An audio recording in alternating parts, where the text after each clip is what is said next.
And good evening and welcome to Lawrence High School, where tonight it is the 2-0 Blazers taking on the 0-2 Lawrence Lions here in Sunflower League action on the Blazer Broadcast Network. Ryan Ragland with you at the Blazer Broadcast Network, brought to you by McCarthy Auto Group. Also have Will the Thrill McIntyre handing out with the stats.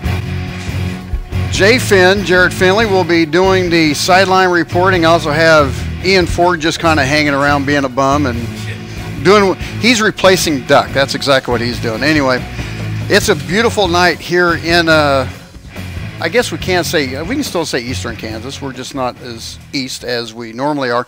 But it's the 2-0 Blazers against the 0-2 Lions. And Jarrett, this is kind of a strange deal for a lot of people to kind of get used to. Coach Rempe being back in high school after being at Pitt State for a while, and a lot of people, just with his reputation, a lot of people have a lot of expectations out of him. And Chad Rader with 810 Varsity Sports, that also carries our broadcast, he said that the Blazers being 2-0 is one of the surprises in Class 6A, and I think one of the other surprises in Class 6A is even though that Lawrence is a little bit of a young team, that they're 0-2, but you have to take a look at a couple of teams that they played. And last week they played Shawnee Mission East that the Blazers defeated in week 1. Exactly, and obviously saying one of the surprises being this Blazer football team, obviously starting, coming into this football, coming into the beginning of the season, what they were running a 10-game losing streak. So obviously not a lot was expected from this football team.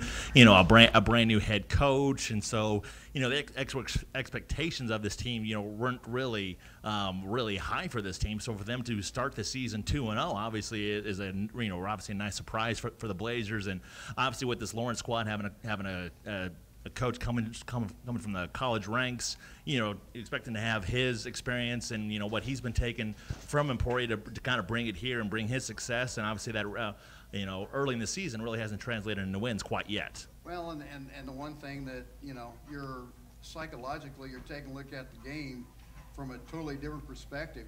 You're talking, being at Pitt State, you're talking NAIA, one of the, perennial schools in the state, along with, Northwest Missouri State, which that kind of says it all right there. But, your mentality of the group of kids that you're working with is totally different.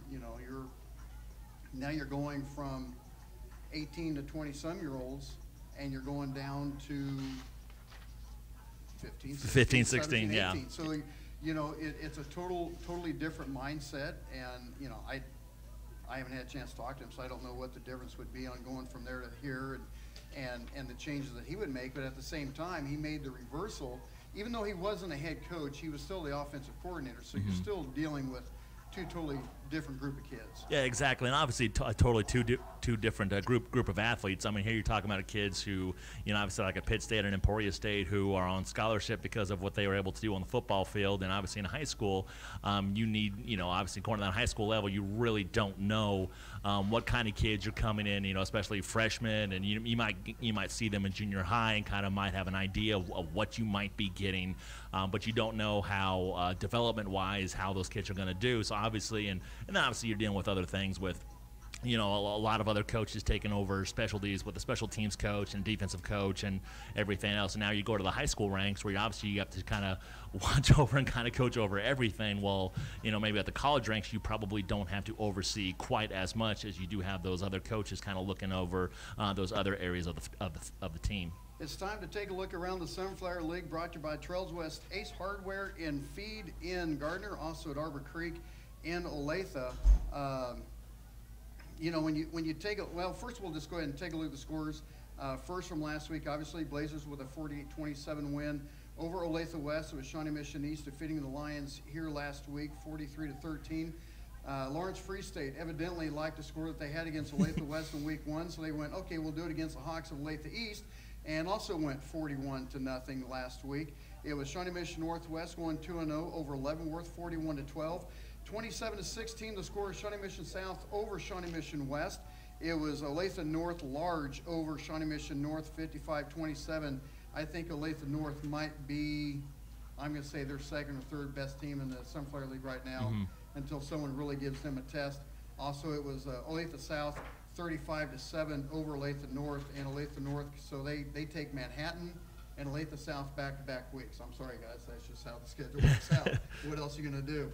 So the 2-0 teams right now in the Southern Flyer League going into week 3 is Shawnee Mission South, Olathe North, Shawnee Mission Northwest, Lawrence Free State, and your Gardner Edgerton Trailblazers. Shawnee Mission East is 1-1, and 0-2 is Olathe West, Shawnee Mission North, Lawrence, Shawnee Mission West, Olathe Northwest, and Olathe East. Do not ask me to repeat that again. Too many directions, too many Shawnees and Olathes.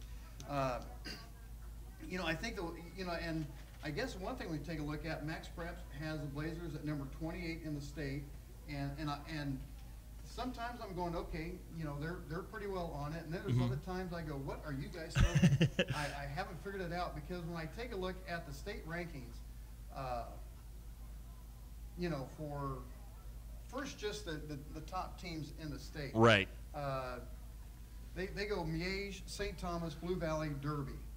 Okay, I'm not sure how you get Derby behind Blue Valley. Right. But you do, so that's one of those inhaling questions that I have for them. Lawrence Free State 5, Wichita Northwest at 6, Blue Valley North at 7. I'm not sure how you have Blue Valley North at 7, being 0-2, but they have taken, they have battled two of the best teams, two of the good teams in the state, with St. Thomas, and that defense that they have, and Blue Valley. To me, the question's still out on just how good Blue Valley is. When you're 1-1 early, you're still going to have a lot of questions. Phillipsburg. Yeah, Phillipsburg. Phillipsburg number 9. Hey, I know Phillipsburg. Yes. I don't know the last time Phillipsburg even thought, hey, can we be in the top 10 in the state? Yeah, I mean, obviously, we're used to battling Smith Center over there. Exactly. Yeah. That's Bishop Carroll at 12. Some of the other schools. These are just some of the other schools that they have above the Blazers. Paola 16, Sabetha 18, McPherson 19, Pratt 20, Campus 21. Really? Yeah. Campus? Okay. I don't know. They're 2-0. DeSoto 2-0. Great Bend, Manhattan, Olathe South. They're in the top 25 according to Max Preps. Smith Center, Smoky Valley. That's Lindsborg, or if you're from Salina, they like to say Lindsborg. I don't know. I just said Lindsborg. I did commercials. I say Lindsborg too. I did the commercials. My PD would sit there and go, "It's Lindsborg." No, I grew up Lindsborg. Yeah, it's Lindsborg. And the Blazers at 28. Silver Lake at 29. So, either, no disrespect to Silver Lake. They're one of the best 1-2-8 teams in the state, but I don't know if they're 29, but hey, that's just what it is. Right, so. Right. And it's, obviously with high school football, it's so hard to individually rank teams when you're trying to compare a 6A team to a 1A school, and just like how would they really compete with, with a 6A or 4A or 5A. But, that's the beauty of Kansas high school football, is trying to decipher who are some of the top teams in the state, and, kind of throwing all classes out. Not saying it's easy, but, let's use some brain matter in this aspect. Take a look at the top teams in Class 6A: Blue Valley, Derby, Lawrence Free State, Blue Valley North, Olathe North, Hayesville, Manhattan, Olathe South, and Gardner at 9, and rounding out the top 10, Shawnee Mission East. So, I thought Gardner was at 7 last week when I was looking at Max Preps last week, and now actually they went down last week. Yeah, they I thought they were 7 last week, and now they're 9 this week. They're straight. I'm not sure how Max Preps is doing it, and I should have wrote it down, but they did fall with a win to Olathe West, so maybe they're going NCAA and strength of schedule. I don't know. Right. If they're doing that, then they're But it's not really. You can't really see, like I said, with high school, you can't go by strength of schedule, because it's not really, you can't pick and choose who you play. It's pretty much dictated by the state and class size and everything else, and districts and. Exactly. Well, and the Blazers kind of had that issue before they went into the EKL their last year of Frontier League. They were just dominating teams. The year they went to the state championship game against Hutch, people were sitting there going, well, just how good are they? They're taking on Frontier. They're taking on Frontier teams that are just, being annihilated. Well, how good are they going to be? Right. Well, they went to state, so obviously they were pretty good. And, I don't care if they were in the EKL or if they were in the Sunflower League. With that defense they had in 09, lights out. Yeah, exactly. That was, I'm gonna drop a name, Zach Watches. That guy, middle linebacker, is probably, in my mind, probably the best middle linebacker that the Blazers have had. Matt Plank. I still say Zach Watches is probably the best. Matt Plank is right up there. I'm not taking anything away, but just with his ability at that time, obviously, and he was like the second coach on the team. Mm-hmm. That's just how it was. But that defense in 9 was so dominating, and then you take a look at what everything else that in the Frontier League they get on to the well, go ahead, talk something. See, Will, we're talking to you. And their nose guard. Oh, Kyle Pacheco, Cheeks, and he was a sophomore.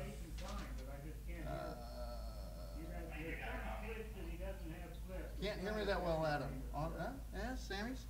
Didn't you tell me to turn it down? Turn it up. Oh, turn it up. Oh, there you go, Adam. Hey, now can you hear me now, Adam?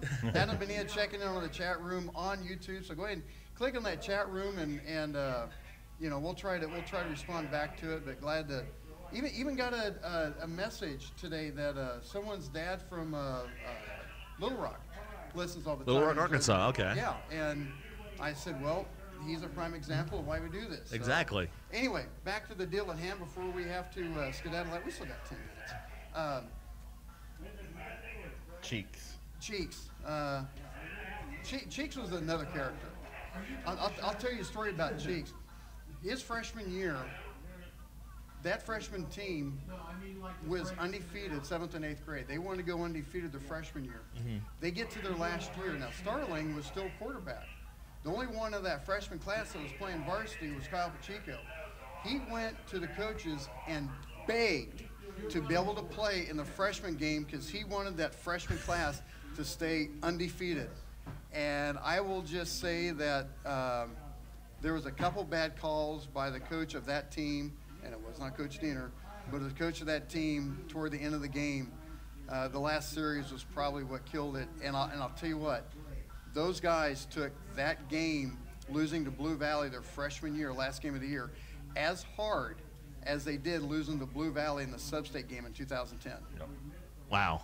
It was an amazing group. Yeah. And if you play Kenny Chesney's Boys of Summer, Mm-hmm. I'm going to leave the room and start bawling like a baby. So we'll move on from that.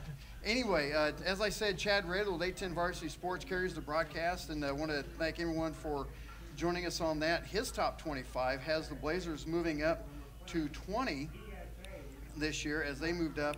His top 10, Bishop Miege, St. Thomas, Lee Summit West, Staley, Lawrence Free State, Lee Summit North, Rockhurst, Blue Valley, Blue Springs, and Fort Osage.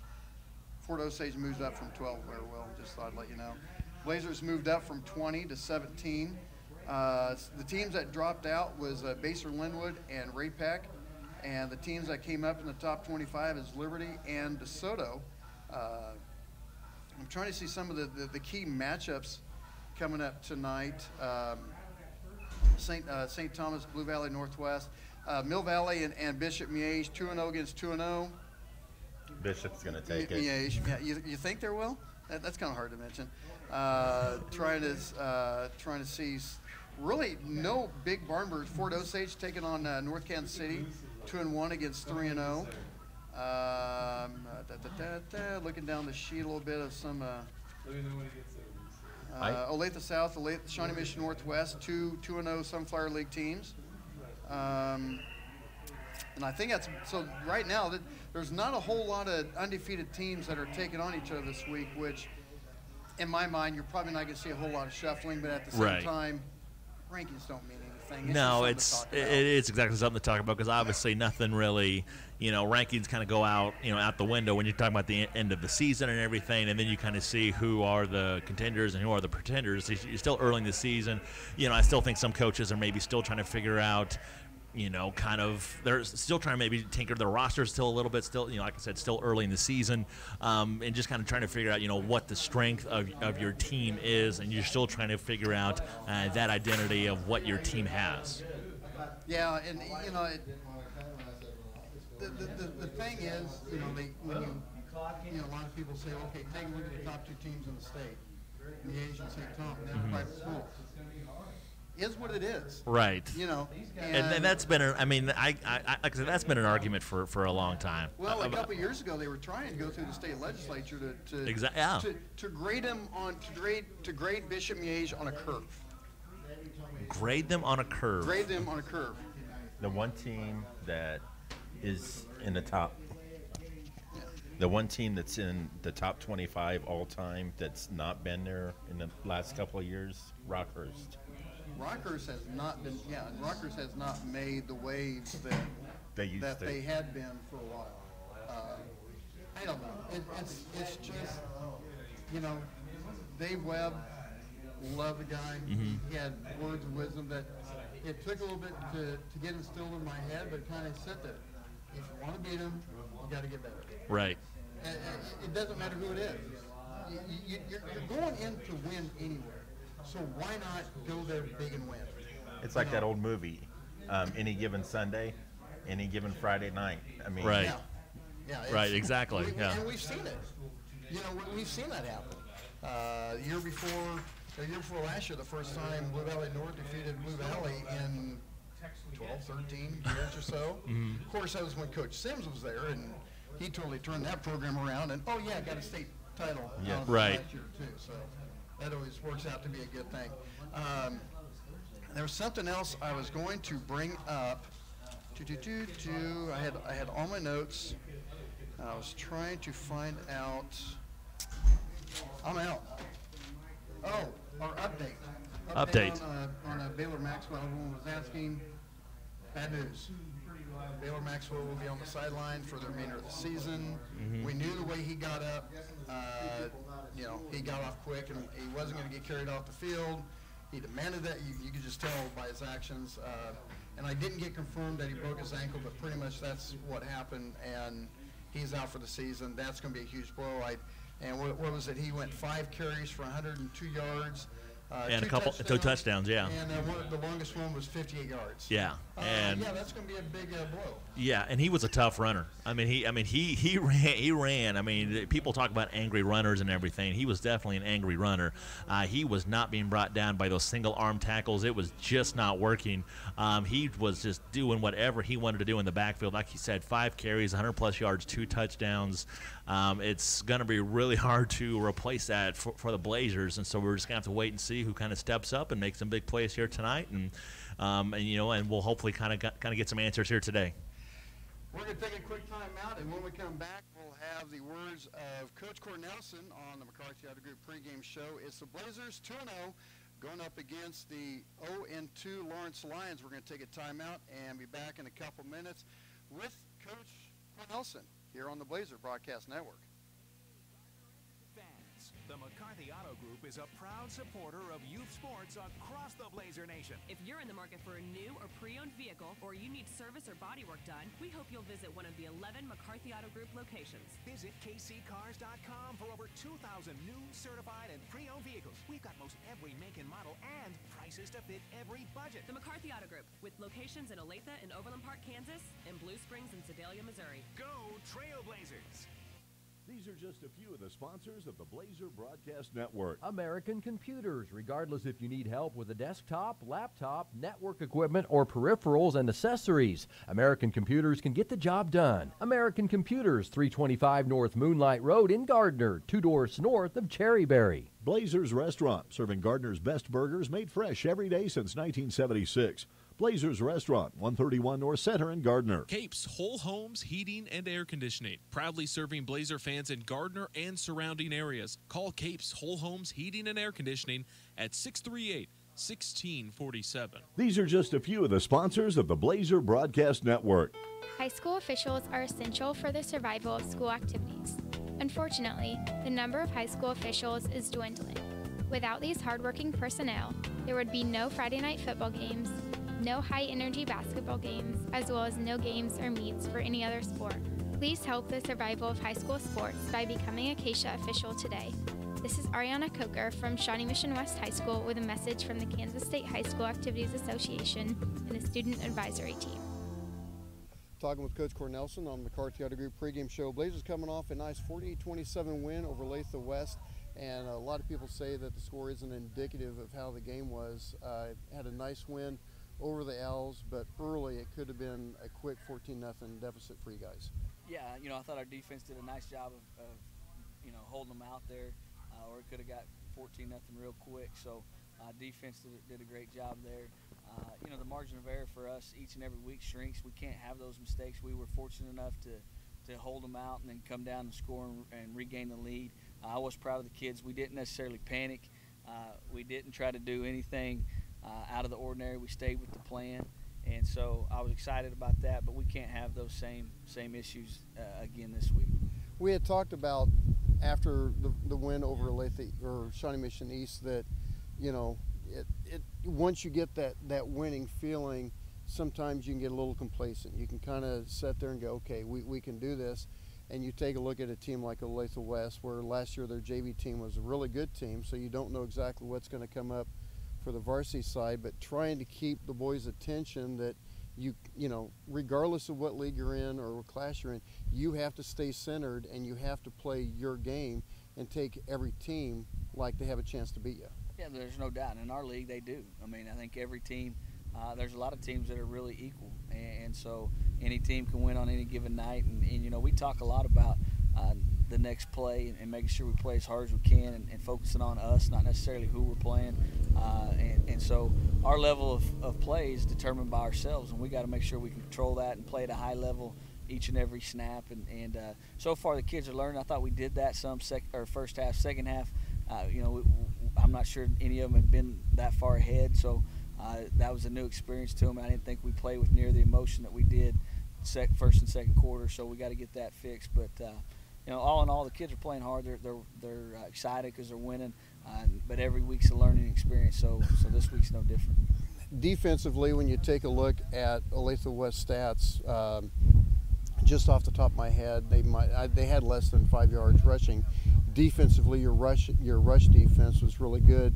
Obviously, the passing, they had over 160 yards in passing and scoring 4 touchdowns. That's obviously got to be a concern, and you know, what kind of adjustments do you make on that? Yeah, I mean, well, you know, we just got to get better at it. I mean, obviously they found some weak spots and some spots that we weren't ready, and they exposed them. And you know, our DBs got to do a better job. They kind of played lights out week 1, so I don't know if they were complacent or he was just throwing really good balls, but he hit us on some big passes. So we've worked hard this week to shore that up. Now we've had some illness that has taken out a defensive back for us that played really well. So next guy's got to step up and be ready to play, and that group's worked hard, and Lawrence will be a tall task, but hopefully we play better in the secondary.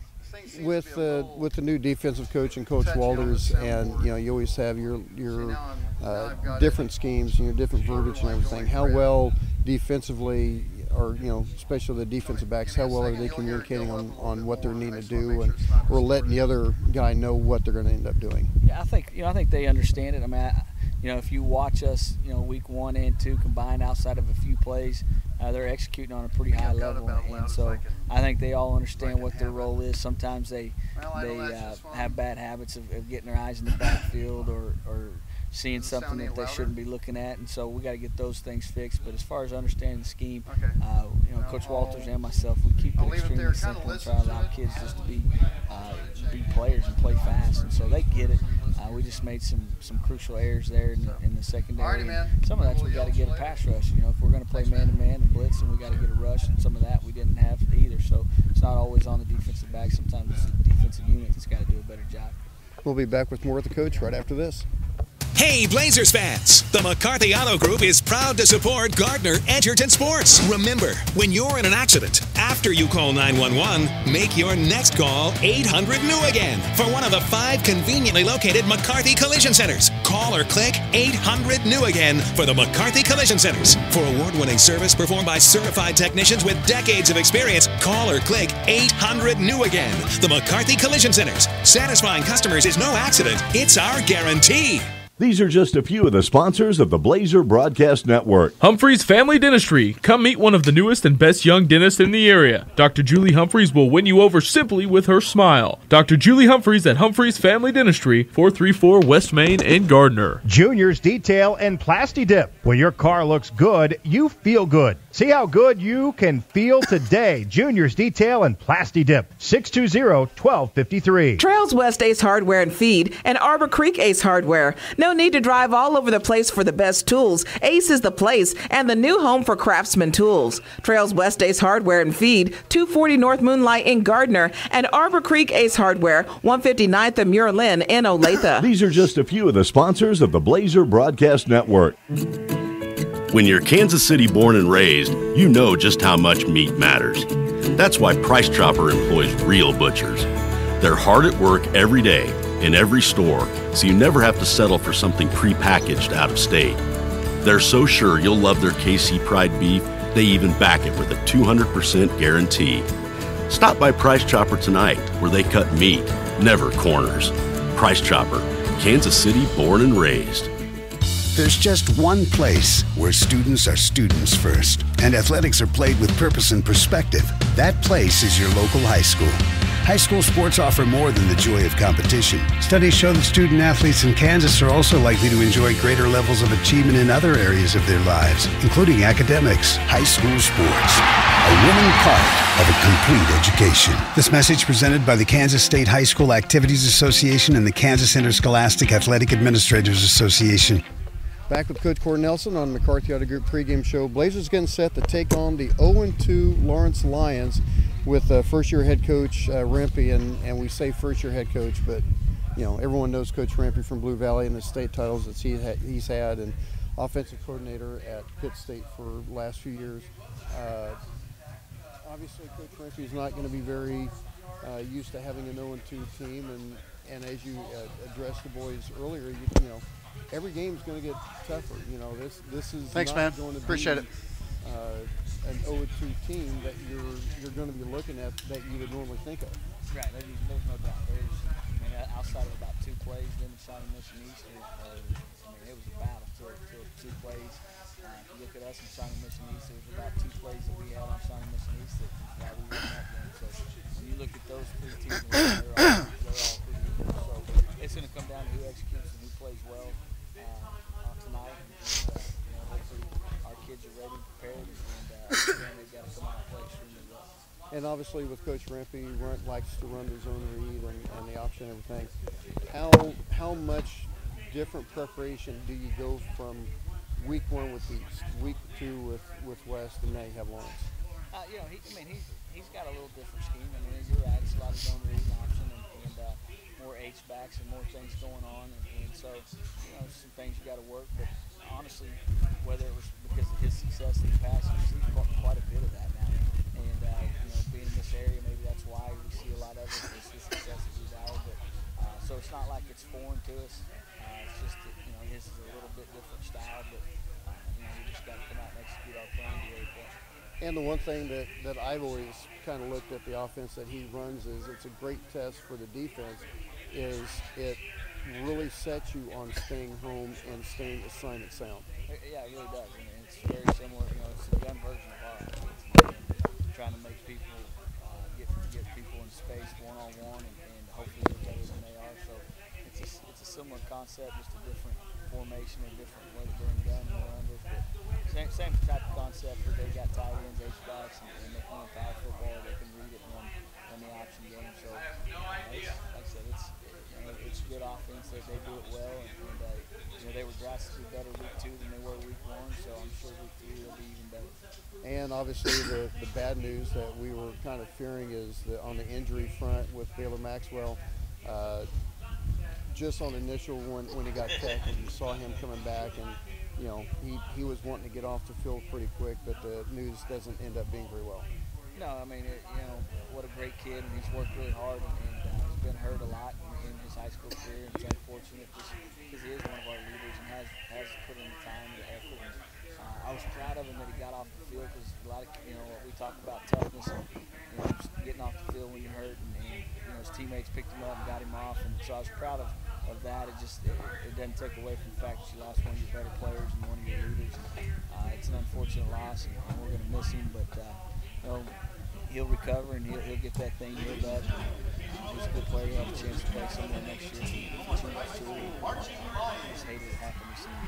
Plus, defensively, you're going to end up being minus a quarter this week too. Yeah, it is, and we got to sub some guys in.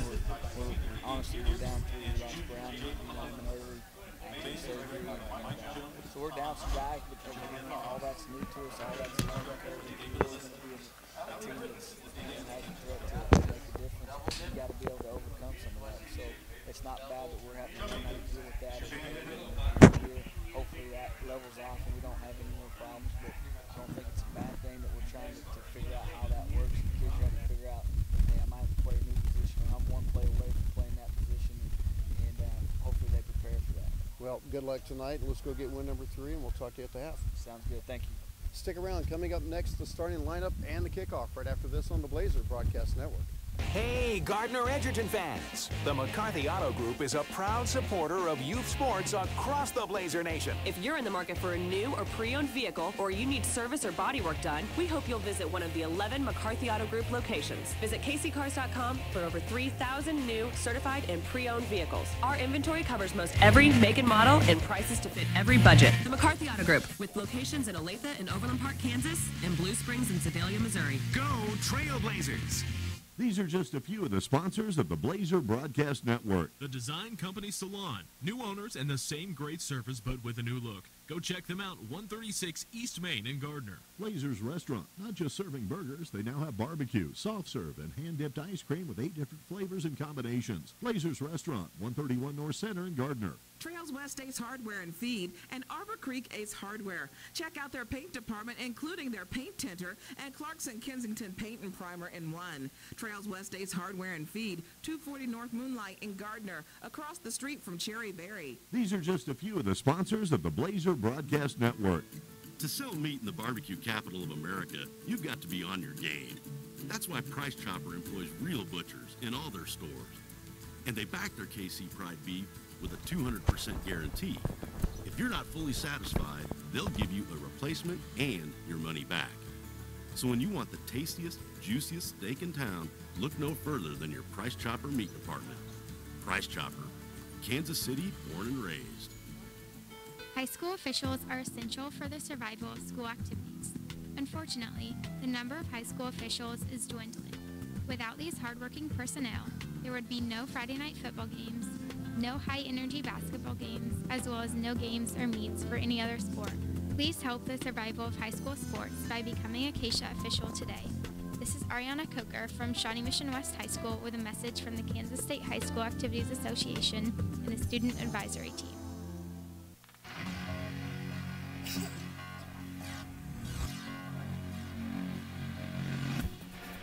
And good evening and welcome back to Lawrence High School, where tonight the 2-0 Blazers take on the 0-2 Lawrence Lions. Ryan Ragland with you at the McCarthy Auto Group broadcast booth, alongside Will the Thrill McIntyre helping out with the stats, Jay Finn, Jared Finley down on the sideline, and Ian Ford just kind of walking around taking care of Duck while Duck is off doing his thing tonight.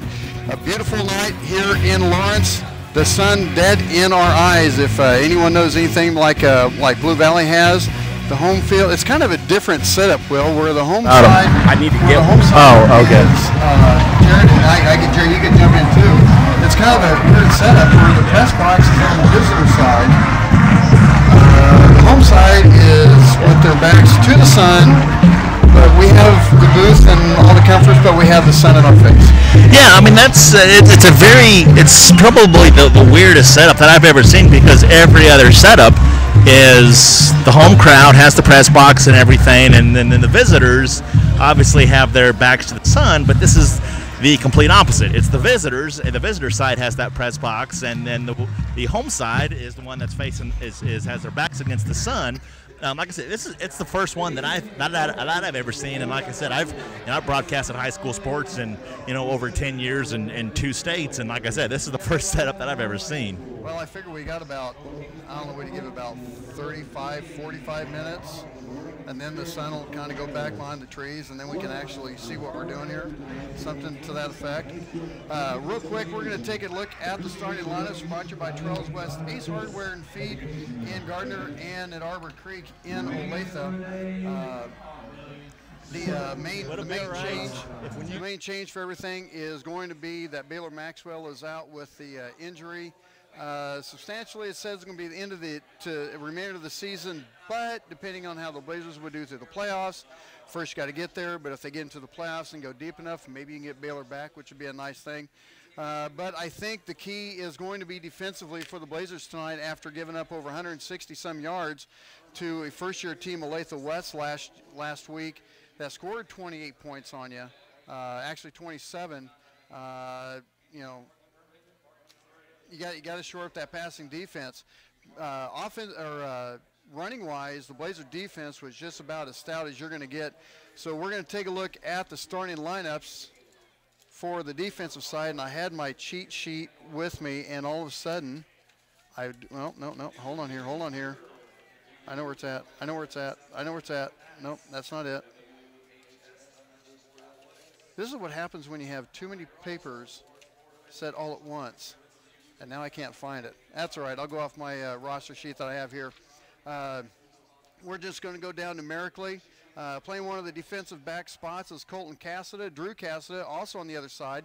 That's going to be a senior and a sophomore. Devontae Pritchard playing the linebacker spot. That is a 5'11", 184-pound sophomore. Going to get to see him for the next couple years. Chase Maxwell, linebacker, 177 pounds, 6-foot sophomore. Kelvin Woodson at 6'2". He's also a senior. Corbin Moore, number 37. He's a linebacker, 6', 162 senior. Taven Eubank that had the pick six in game one against Olathe East, or Shawnee Mission East, and then had the block punt and had the block punt and picked it up for a touchdown last week against Olathe West as the Blazers come out in their road whites with the blue numbers, the new logo reverted on the side, on the left side, or on the right side, then you have the numbers on the left. Darren Robertson, number 54, linebacker, 6', 205 senior, one of the best in the Sunflower League. Jared Padaco, 6', 237-pound junior, number 65, and number 79, Peyton Vance, 5'9", 277, playing that inside. So, Jared, as I said before, I think the key is that the Blazers can keep the running defense, they'll be all right, but they're really going to have to shore up that passing defense. Exactly. I mean, that was the biggest thing. I mean, obviously, what would you say? It was less than 5 yards rushing last week. Defense did an absolutely fantastic job with their run defense, but obviously they gave up big play after big play in that passing game. But tell you what, when they got the rush on the quarterback, that's when the passing game obviously just was not existent. And so hopefully we'll get the pass rush getting in there, and we'll have a great game here for the Blazers, and we'll have the coin toss here coming up.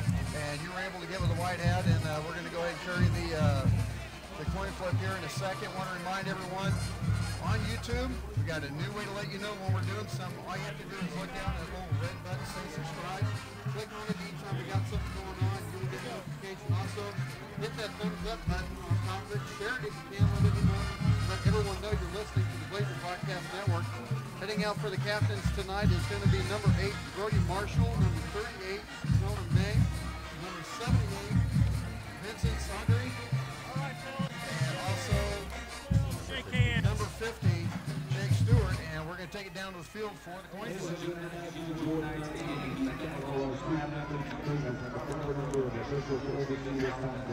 All right, gents, thank you. Let's have a good game tonight. You guys are our leaders, right? Help us out. We'll help you out. If you have questions, let us know, okay? Everybody remember, we flipped Mr. Eisenhower, the 34th President of the United States. He's got it. Good history guy right there. White one is going to defer, and we're sticking to the clock, all right? So put your backs in the right direction, and we'll tell everybody what happened. Okay, put your backs here, put your backs there. White one and deferred. Lawrence will receive. All right, gentlemen, let's have a good game. Good luck. All right, there you go. President Dwight D. Eisenhower. Did you know he was the 34th president there, Jared? No, I didn't. Guess I had. Now I know. Now you knew. Now I know. If you don't know, now you know. And fun fact, he was actually born in Texas and then was raised in Kansas. And where's the Dwight D. Eisenhower Hall of Fame at? Oh my gosh. Abilene. Thanks for giving me time to think about it. I wasn't going to kill you with it. Wow. I just thought I'd let you know. Okay. Anyway, as I was saying before, hit that subscribe button down below the screen. Give it a like. Give it a share. Let everyone know you're listening. Sorry we weren't able to bring the video tonight, but we're going to have audio coverage of the 2-0 Blazers against the 0-2 Lawrence Lions. As the Blazers had won the toss, they have deferred. They will kick off, and they will be heading from left to right on your. We can't say now, Jared. We can't say radio dial because this isn't on the radio. So, do we say left to right on your computer screen? I would say the volume, but I would say the forward and rewind button on the YouTube. Forward and rewind. Yeah, when you hold the little scroll button. But see the problem with that is if the Blazers are going from right to left. Yeah. And they try to push that button to help them go left. They're Oh, yeah. They get a replay. Right. So let's just stick to the radio dial, left to right on your radio dial. That's what I say. You know, I'm kind of liking the computer screen. Left to right on your computer screen. If you can imagine it, yeah, it is there. There you go. That's Good. how it goes. That works. Anyway, and you have your sidekick Ian sitting there with you. He's here. He even got a free. I don't know, how he got out there on the field, but he got a nice look at the coin flip also. I know he did. I was kind of wondering why he was standing. That would be proud of you. He would be. You might want to take your receiver real quick and put on the back part of your belt loop on the back there. Okay. That way, the direct line of sight. You know the radio guy, the line of sight. Yeah. You know how that goes. Alrighty, it is time for the kickoff. The Blazers going left to right. Kicking off for the Blazers is going to be number 30, Caleb Calvin, 6 foot, 153 pound sophomore. And you're going to have to help me with these numbers there, Jared, because they have black jerseys with red numbers and thin border of white. And when you get to a distance, you really can't tell. Yeah. I'll help you out. You just ask me who made it. I'll tell you the number. 35 to 35, I'm good. They start getting down to the 10 to the right side, I can't say that. Okay. So the left-footed kickoff is going to be short up to about the 20-yard line. That's going to dead stop. Picked up at the 20, across the 25, smashing up ahead up to about the 27. And that's going to be the first third downs for the Lions. And they're going to work the ball at the 29-yard line. Coach Rempe likes to run the, it's not a run pass option, it's more of an option football, zone read. They'll run a lot of trip sets. It takes a little bit to get used to it. They're running trips to the near side, a single to the top, man in motion down low, fake the handoff. Quarterback's going to take it himself, stutter steps, gets it short of the 35-yard line, give him about 5 yards on carry. And it's going to be Garrett Imperial. And just noticing a quick right away, the first play of the ball game, 3 wide receivers split out to the left side. Only one cornerback came out to cover the wide receivers. So Gardner, they really need to communicate on the defensive side of the football. Actually, it's Trey Jackson in at quarterback, so make it 2nd and 4. Jackson passes on the near side. Pass completed across the first yard line. Has one man to beat, but no. David Eubank stops him, but not before he gets a 25-yard line across the 50. Austin Hollins with the reception. They're going to get it down to the Blazer 47-yard line. So a quick hitch on the near side. Nice job on that offensive line to seal the edge off. Yeah, the wide receivers on the outside had some great blocks downfield, and that was able to open up a big gain right there. So 1st and 10 for the Lions from the Blazer 47-yard line. Single back set. Jackson looking to zone from the backside. He's going to be brought down behind the line of scrimmage. And I think that might have been Eubank for the tackle on a loss of a yard. So make it 2nd and 11. Yeah, I was noticing right away the first 2 play action plays for the Lions. The quarterback has not really carried out the play action very well. That second play, the running back ran behind the quarterback. So once again, the play action really not looking the best right now for the Lions. And Jackson took forever and a day to make that read. Jackson with a pass on the flat to the far side. Pass complete across the 45 down to about the 42, 41-yard line. So make it 3rd and about 4 for the Lions. when Jackson throws the ball, he throws it quick. That's what he's done so far. But when he's going to make that zone read, and I've seen this type of offense when it's just absolutely clicking, and you can't take 3 seconds to see what the end's going to end up doing. Trips to the near side, man in motion, give the handoff to the Jet. Brought down behind the line of scrimmage, the original line of scrimmage, and he's going to be brought down by Devontae Pritchard. So make it 4th and 10. And I believe that's going to force the Lions to punt with 9:43 to go in the first quarter. Yeah, great defensive play right there. Once again, getting a rush up the field, not allowing the runner to get anything right there. And now a 3 and out there from the offense. Back deep for the Blazers going to be Drew Cassida, as he is standing on his 10-yard line. We got a movement along the offensive line. And they're going to back it up 5 more yards. We'll take that. Hey, don't take a gift horse amount. They're going to give you 5. Take it. Not sure why usually you're just looking and waiting for the ball to be snapped. It's usually a silent count on the punts. Back it up 5 more yards. Standing on the 35-yard line. Didn't get the number of the punter, Jared. Let me look. 22. Well, he's along the side. I have to walk around now. 29. Punt to the right side. And Cassie's going to have to let that one go. And you know what? He's not too happy. He wanted to pick that one up. And it's going to go all the way down to the 3-yard line. But I'll tell you what. When you get that far deep, I would rather you let it go. I'd rather take it at 3 and have something happen. You touch it, fumble it or something, and give them the ball back at like the 10 or 20-yard line. And that's what happened. And that's what happened last week. That the Blazers mishandled the punt, and that gave Olathe a pretty good starting field position for their second possession. And that was right after they had scored on their first play of the game.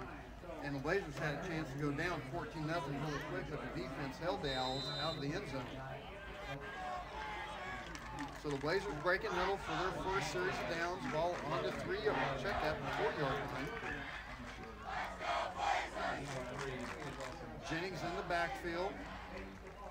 And off to Jennings right side. He's got a big hole. He gets across the 10, up to the 15-yard line. They're going to mark him down to 14. And I'll tell you what, that was like Noah parting the Red Sea on that right side of that offensive line.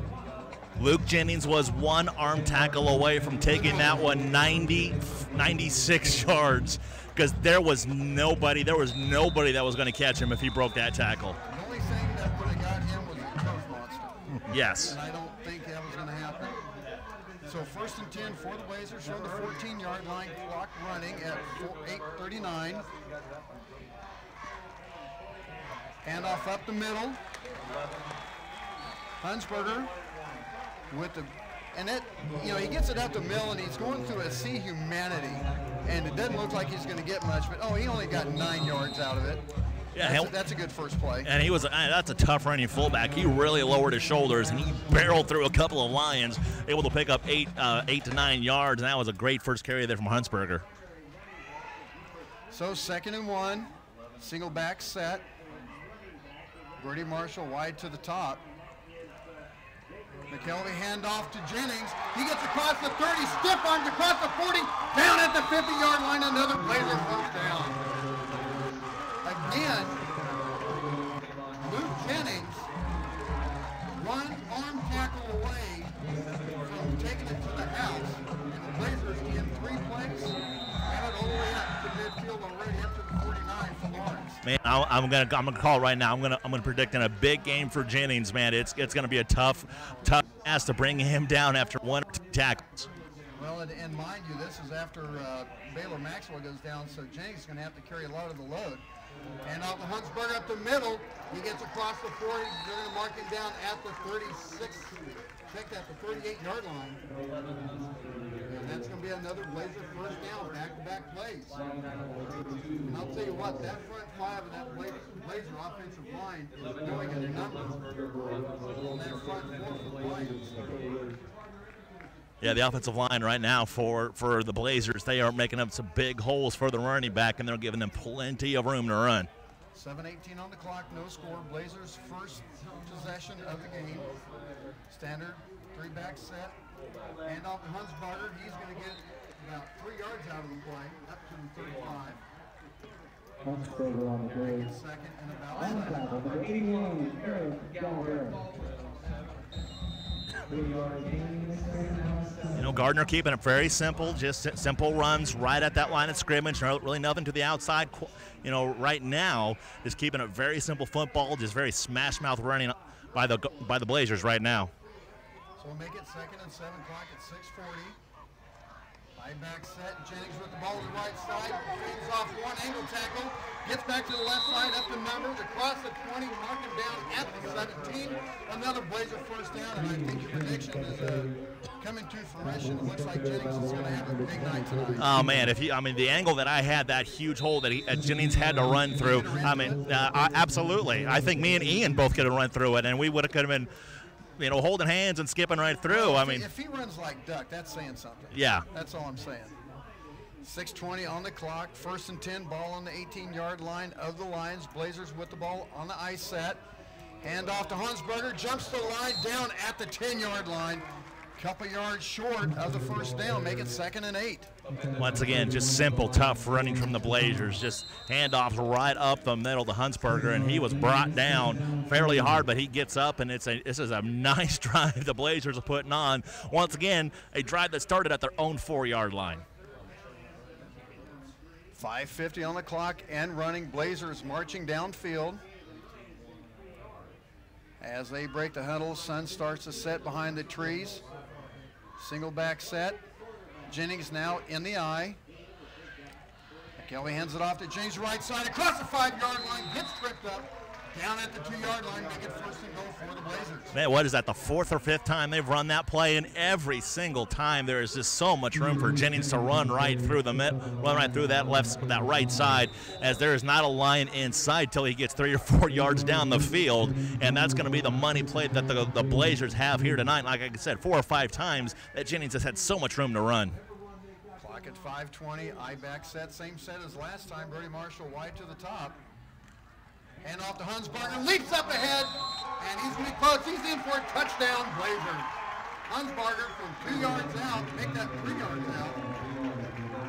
Blazers looking to take a 7-0 lead. And that drive was as simple as tailback, fullback, tailback, fullback, tailback, fullback, and it was just simple handoffs, just a very simple offense, and the Blazers were able just to carry it down the field. Once again, a 96-yard touchdown drive, and the Blazers end this one up with a touchdown. And the extra point is up and good. So the Blazers take a 7-0 lead at 5:11 to go. We'll take a timeout and be back with the kickoff right after this on the Blazer Broadcast Network. Network. Capes Whole Homes Heating and Air Conditioning, where customer service and industry knowledge collide. Capes Whole Homes Heating and Air Conditioning, 638-1647. Humphreys Family Dentistry. Come meet one of the newest and best young dentists in the area. Dr. Julie Humphreys will win you over simply with her smile. Dr. Julie Humphreys at Humphreys Family Dentistry, 434 West Main in Gardner. Junior's Detail and Plasti Dip. Let Jeff get that showroom shine your car used to have with the best rates anywhere. Junior's Detail and Plasti Dip. 620-1253. These are just a few of the sponsors of the Blazer Broadcast Network. There's just one place where students are students first, and athletics are played with purpose and perspective. That place is your local high school. High school sports offer more than the joy of competition. Studies show that student athletes in Kansas are also likely to enjoy greater levels of achievement in other areas of their lives, including academics. High school sports, a winning part of a complete education. This message presented by the Kansas State High School Activities Association and the Kansas Interscholastic Athletic Administration. And a short kick to the left side, and it's going to go out of bounds. And looks like the Lions going to get the ball at the 35-yard line. Will, what do you got for the situation, or how many plays, time? 8 plays, 96 yards, 3:47. 3 minutes, 47 seconds, capped off by a 3-yard run by number 11, Mr. Jacob Hunsbarger. I want to thank everyone chiming in on the YouTube page. And Warren Northwood Norris.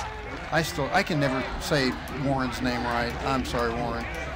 Letting me know you can barely hear me. A lot of people don't want to hear me. That's the problem. Lions get the ball starting 1st and 10 from their 35-yard line, and we're going to have a false start, I believe. And they're going to get motion on the Lions, so it's going to back that one up.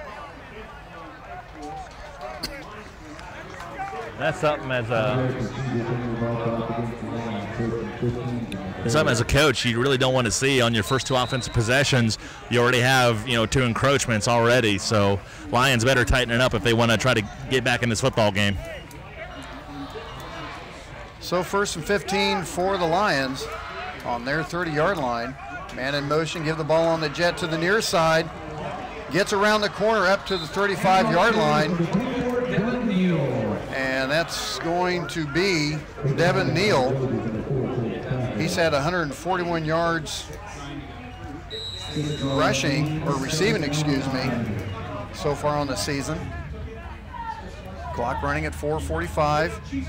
Trips to the top, twins to the near. Fake the handoff on the motion. Pass tipped at the line of scrimmage. Still almost completed by Chris McGee. So it's going to be 3rd and a bunch, make it 3rd and about 9 for the Lions. And right now you can just tell, Jared, that the offense just does not have a flow yet. No, they haven't. And I think the quarterback's taking too much time to try to deliver the ball. He's really staring down his wide receivers. Jackson back to pass, and now he's going to step up with the pressure. He's going to be brought down behind the line of scrimmage. That's Corbin Moore. He was the first one to get there. Corbin Moore, and also big man from the inside, number 79, Peyton Vance, 277, 5'9" senior. So another punt for the Blazers. Thank you, Warren. I'm doing my best. Anything to make you happy. That's all I need, Warren.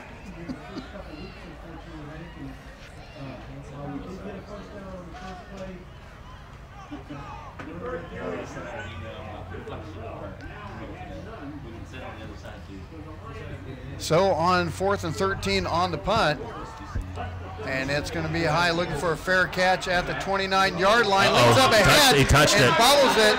I think he touched it. I believe he did too. Leaning up ahead to try to get it was Drew Cassida. Wow. Ooh, Wow. I'm going to tell you what.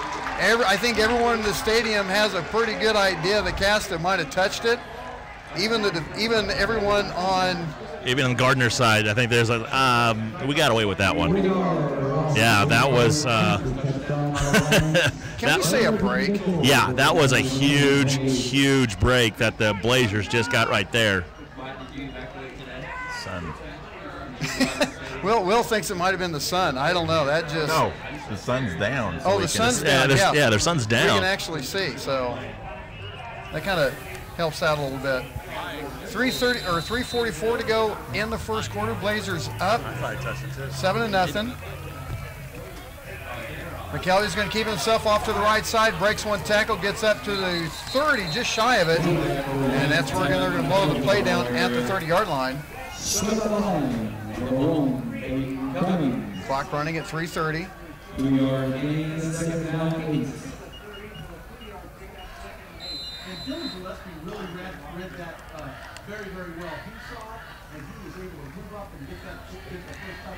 As they break huddle, 2nd and 8 from the 30-yard line, clock at 3:10 and running.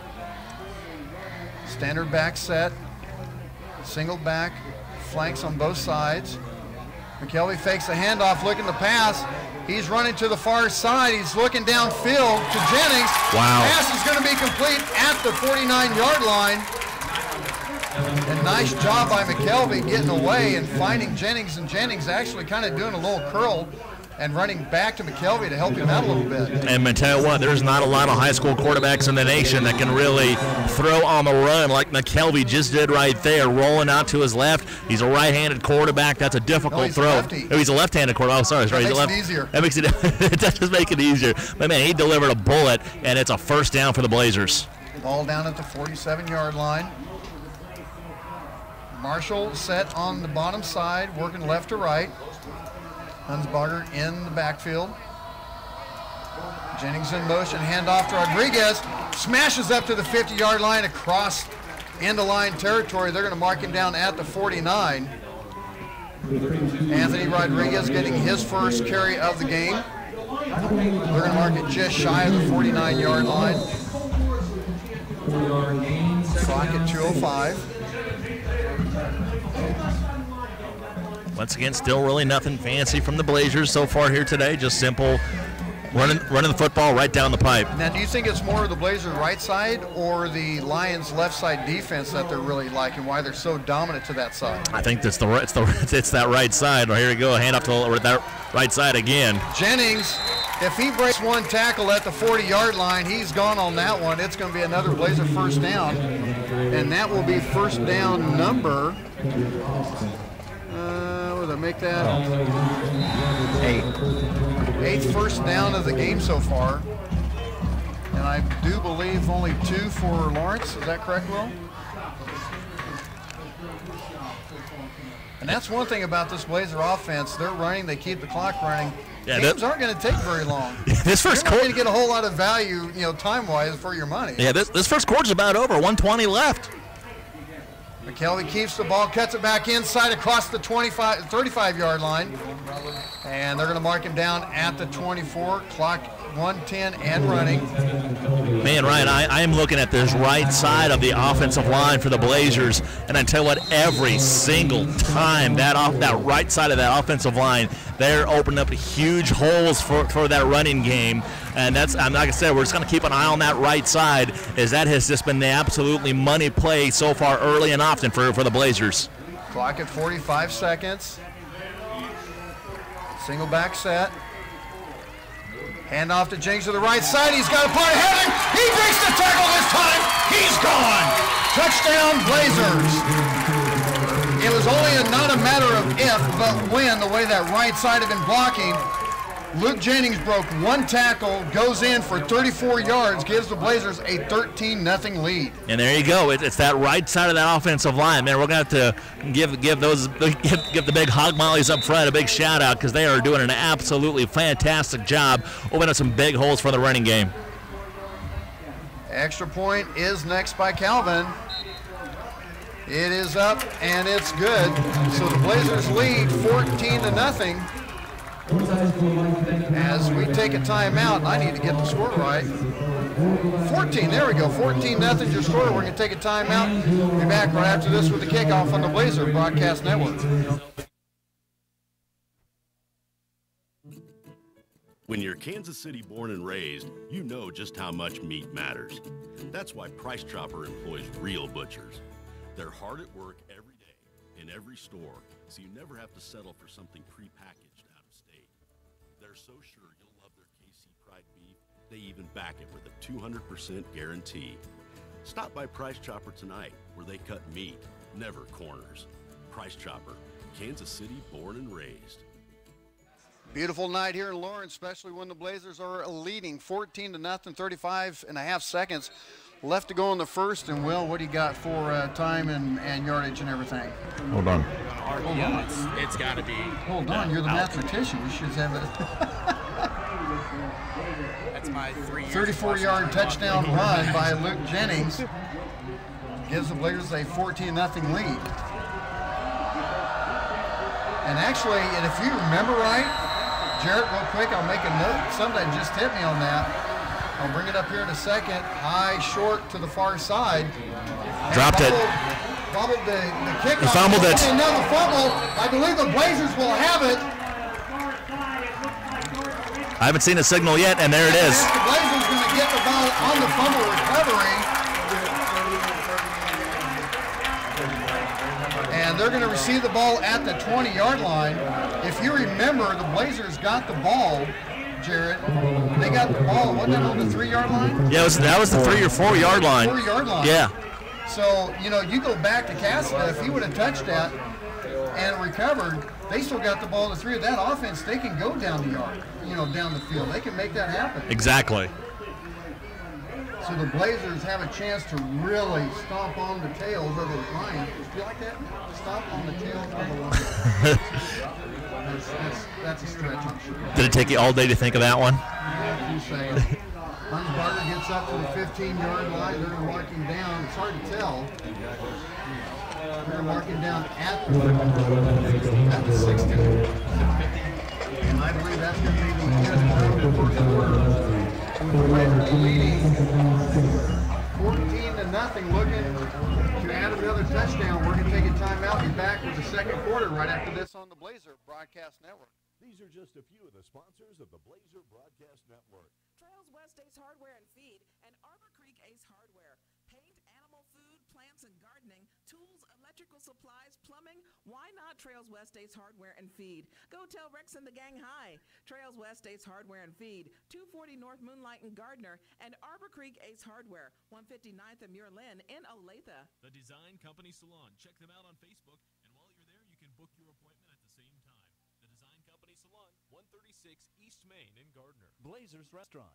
Don and Wally have been proud supporters of Blazer Athletics for 15 years, so it only makes sense they own Blazers. Stop in and tell them thanks for their support. Blazers Restaurant, 131 North Center in Gardner. These are just a few of the sponsors of the Blazer Broadcast Network. Also, one of the fine sponsors of the Blazer Broadcast Network. I haven't gotten audio back on that, and we got to literally indulge in some of that today, Jared and Will. Planet Sub. Does it get? I'm telling you, does it get any better than Planet Sub? It's tough to beat. Yeah, when we brought the sandwiches up, I don't think those sandwiches lasted a minute. Oh, let's see. You had the green turkey? Yes. You had the green turkey. Yes. Me and Will had the meatball. I had the chicken parmesan yesterday. Also had the Philly cheese. Hey, people, get in there. Tell Dan and Crystal Weiss, the owners, and also Deanna Burrows, the manager at Planet Sub. Tell them a huge thanks for the sponsorship on the Blazer Broadcast Network. Blazers with the ball, 2nd and 6 on the 16-yard line. Hand off to Hunsbarger up the middle, breaks a couple tackles at the 10-yard line. And looks like it's going to be a 1st and goal. Check to see where the mark is. Oh, they're going to mark him at the 11. And I believe that's going to be just short. And you know what? That's all right. We'll take 3rd and inches. The Blazers have not had any problems kind of picking up yardage here today. No, it has not been an issue at all. Ball on the left hash mark as the Blazers work right to left. Marshall wide to the near side. Rodriguez up top on the flanker. Jennings on the low side. Hunsbarger behind McKelvey, the center. Handoff, keeper to McKelvey. He's going to get around the corner behind Rodriguez. He's in for a touchdown, Blazers. McKelvey 11 yards out. Blazers looking to go up 21-0. And McKelvey just followed his blockers, kept his eyes up the field, and followed some great blocks down the field, and another touchdown. And yeah, what more can you say right now? Not much. That's all I got to say about that. We're going to keep it here after the extra point and see if we can grab some scores from 810 Varsity Sports. I want to thank Chad Rader for his support in carrying our broadcast on 810 Varsity Sports, or 18varsitysports.com. As we're waiting for someone else to come in for the Lions.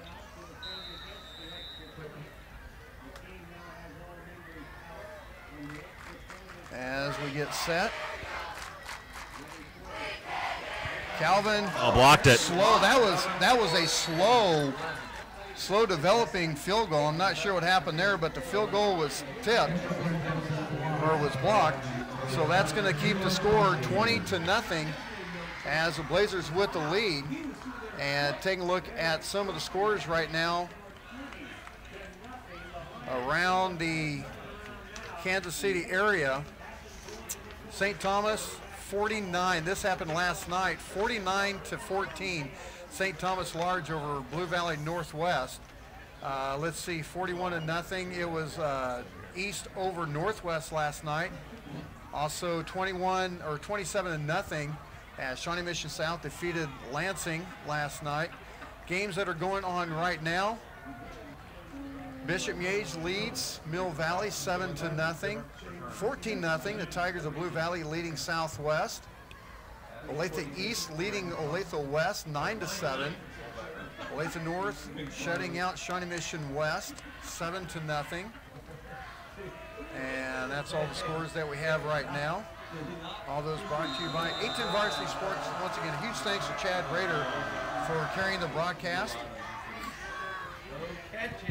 Another high bouncy kick at the 20-yard line, this time picked up by Graham Pugh, and he's hit hard across the 30-yard line. He's going to be down at about,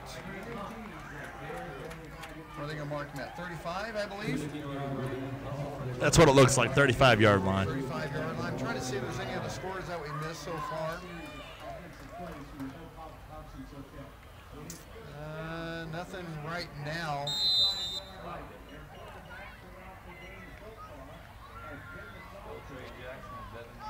So 11-11 left to go in the half. Blazers up 20-0. Coming out of the shotgun is Johnson. Two-back set. Blazers come with the blitz. Handoff goes to Neal off that left side. He's going to get about 3 yards on the carry, make it 2nd and 7. And you can tell that right now Coach Rempe's trying anything he can, some kind of mix. Totals in the first quarter coming up after this play, courtesy of Will the Thrill McIntyre, Mr. Computer Statistician. Jackson out of the shotgun, rolling out to the far side. Looking to pass, he's being chased by Robertson, gets away from him, but then he gets hammered down as Robertson kind of slowed him up a little bit. And bringing him down after that is going to be Corbin Moore. So Robertson blitzing from that middle linebacker spot. First quarter stats, 14 rushes, 149 yards for the Blazers, 1-for-1 passing for McKelvey for 19 yards, 179 yards total offense. No penalties, 8 first downs. Jackson, pass is tipped. Jackson looking to the right side, it was tipped, I believe. I believe that might have been tipped by Vance as Robertson almost had an INT. And it's going to be another punt for the Lions and for Lawrence in the first quarter. 5 rushes, 1 yard, 2 for 3. Minus 1 yard. Minus 1 yard, excuse me. 2 for 3 passing for 25 yards, a total of 24 yards total offense, 2 first downs, 10 yards and penalties, only had the ball 4 minutes and 40 seconds. That's efficiency. And the punt is high. Cassidy looking for it, fair catch. I think he was more determined than anything else. He was going to catch this one and not let anything happen to it. Yeah, he looked pretty determined to catch that football. Clock at 9:52 as Blazers will get the ball on their 32-yard line. So Lawrence has gotten a couple first downs, punt, fumbled the Blazers punt when they could have got the ball back. Blazers scored on that, and they punted again. So right now, not much going on for the Lions. And that last possession by the Lions, the quarterback, he was in shotgun, and that ball still got tipped at the line of scrimmage. So that should tell you the kind of pressure that the Blazers are really putting on the Lawrence Lions here tonight. Clock at 9:52. Handoff to Rodriguez off to the far side. Follows his blocker, still fighting ahead. Gets up to the 38, 39-yard line. That's a tough battle for about 7 yards right there. And I'll tell you what, Rodriguez, he's not the biggest guy in the world. 5'9", $150, and he's hitting hard like he's 190, 200. He plays bigger than he is. I know another guy that played bigger than what he was. He hasn't showed up to any games yet, though. Clock at 9:20, left to go in the half. Blazers up 20-0. Jennings in the backfield, along with Hunsberger out of the eye. Handoff to Jennings. Off to the left side, sidesteps across the 45. He's going to have enough for the first down up to the 46-yard line. Just another strong running from Jennings along the left side of that offensive line, and then once again, I mean, you watch or you hear at least how strong these runners are for for the Blazers. I mean, they're not going down after the first tackle. I mean, it's taken 2, 3, 4 Lions to bring down these Blazer running backs. 220, 300, 206, 250, 305. That's You better have a big Thanksgiving dinner ready to go in a few months. That's all I got to say. Hand off to Hunsbarger, breaks one tackle, leans up ahead just shy of the 50. And they're going to mark him down at the 49.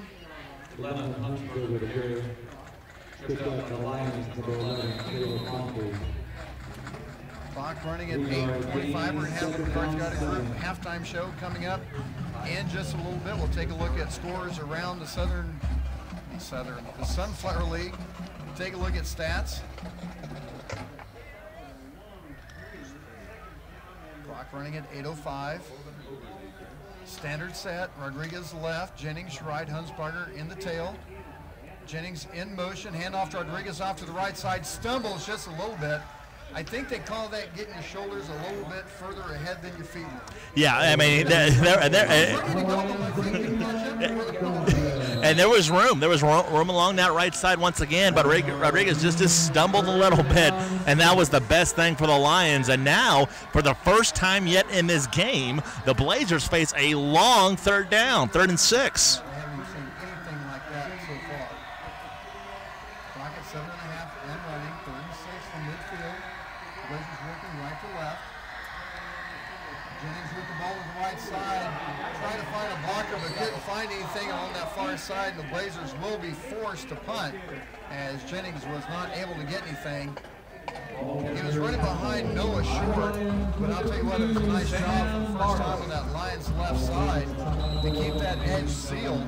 And they had more guys on that side than the Blazers could account for. Yep, just the one, like I said, just the first miscue there from the Blazers, as they're not able to convert on that offensive possession, and looks like they have to punt this one away. Or let's kind of look at this formation right here. It's a quick kick. Yeah, they're going to do a quick kick with Getzman, as he's going to go ahead and let the clock run out. Getzman, the punter. I call it now. Do you know who Danny White is? Danny White? You mean the old quarterback for the Dallas Cowboys? Wearing a Cowboys hat. Yes, I know who. You better know who Danny White is. You know what, Ryan? If you just give me some time to finish my thought, I would have said Danny White. You mean that old quarterback from the Dallas Cowboys? And then you just kept talking. It's just like. There's a difference from the Dallas Cowboys. That's when. That's when they became America's team. Ah, man, they still are. They still are. I'll go back to the Roger Staubach days. Oh, man. You guys, I swear. You keep talking like that, we'll only put your tail in the trunk. Because I'm not going to have you ruin my birthday. Oh, man. You guys badmouth the Cowboys all you want. I'm still. Hey. Yes. I like Prescott. I do, too. That's about all I like. Gassman with the short kick. Nice Blazer bounce across the 5-yard line, chasing it down. Oh! And Pritchard cannot pull it in. Actually, that was McKelvey, as he had to run hard to catch up to it. And what he did was he actually tried to catch it and stop instead of just batting it back in. Oh, and I'll tell you what, a little story about McKelvey. So he told me that he likes the picture that we have when we do video, now that we're in HD, because a bunch of them went back home and watched the rebroadcast on YouTube last Friday. He goes, yeah, man. He goes, that picture makes me look faster. I said, so you're not going to be as fast this week, so we're only going to be able to do audio. Oh no, I'll be just as fast. I said, but you said it makes you look faster. Take your pick. First and 10, pass to the inside, Marcusson with the tackle out in the flat. Pass completed to Austin Hollins. And the thing is, McKelvey was fast in HD, and he's also fast just with audio. I guess you could say he's fast in the speed of sound. Yeah. Don't tell him that. I don't know how if his ego would be able to take that. Jackson packed the pass. He did a fake to the far side, to the left side. If 24 would have been the look, then back to Chris McGee off the right edge. And I I think he started throwing the ball before he got his head turned around to see where he was throwing. So 3rd and 10 for the Lions, 20-0. Blazers with the lead. Clock stopped at 5:57. Blazers coming with the blitz. Coming from the outside, double blitz. Gets away from both of them as Jackson leads up ahead across the 30. And we're able to see where he gets marked down. But the Blazers had a double-edged blitz. Nice job by Trey Jackson as he stepped up just in time. I'm sorry, that was going to be the Malachi crunch if he did not step up. They had Jackson dead to rights, and he just hit the spin move on him, and he picks up the first down. Take the handoff, Jackson up the middle. Tries to break one tackle, leads ahead, but he's going to lose a couple yards on the play. Yeah, that was Chase Maxwell, obviously, that was there to trip him up, and he was on the ground when he tripped up Jackson. 1 yard loss, 5:25. I don't know why I'm keeping the stats because I've got Will next to me. I guess it's a habit or something.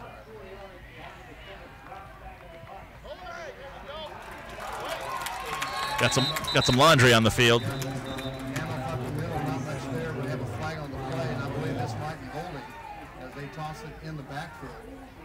And I'll tell you what, they will probably decline this. They're going to say holding, I would decline it if I'm coach. That's just me. Yep. My defense will be going. So if they decline it, it'll be 3rd and 11, but they accept it, it'll be like second and 16. I would take the penalty. I would go 2nd and 16. And Cornelson is going to take it. Is this 5 or 10? I thought holding was a 10-yard penalty. Okay, 10. Okay, yeah. If it's 10, yeah, go ahead and take it back. I was Yeah. 5, so I would have taken the 3rd and 11 any day, but yeah, you're pushing back and making, second yard.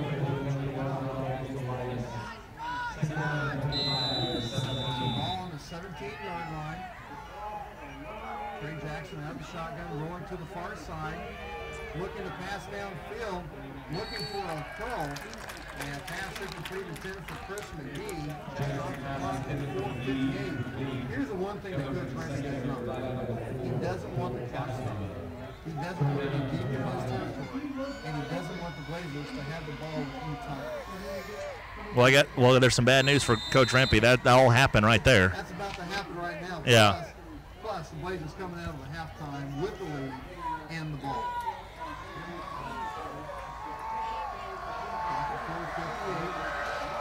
Jackson with the handoff, and the loss behind the line of scrimmage is Devontae Pritchard with the tackle.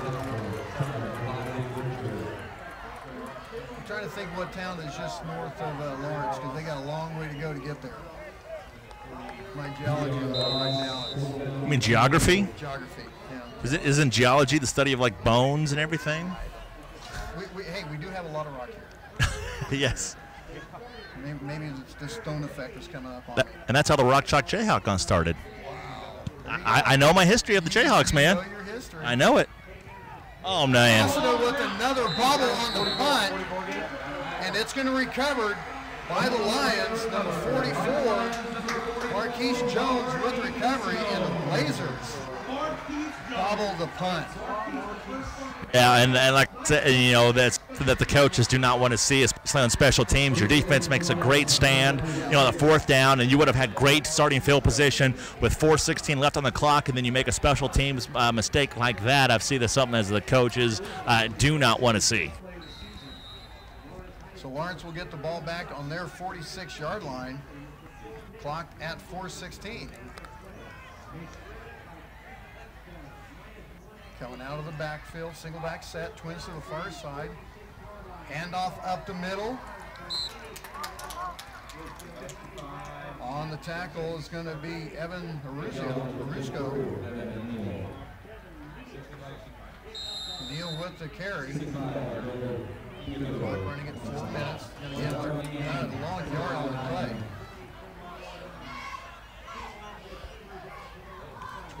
Trips to the far side. Jackson bringing it to the near side on the short, and he's going to be driven out of bounds. Trying to see who it was on the tackle. That's going to be Kelvin Woodson. Stops it. Well, they're going to keep the clock running. Yeah, he was tackled. Yeah, he was tackled in bounds. Okay. Hard for me to see when I got a bunch of white jerseys blocking me. Blocking 325. Twins to the far side, single down low. Jackson out of the shot. Looks like we got a timeout. And I think Coach Walters wants to take a time on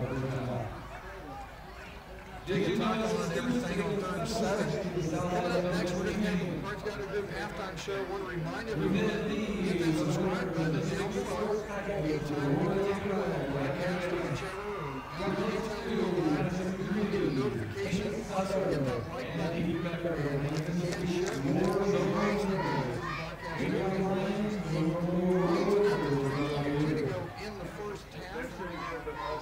And Coach Nelson, we'll be careful with what we do. We'll make sure that, you know, I think he's going to get, I'm not going to say he's going to get implanted, but I think the kids are starting to buy into the flow of making this business-like, taking care of business, doing what you need to do, you know.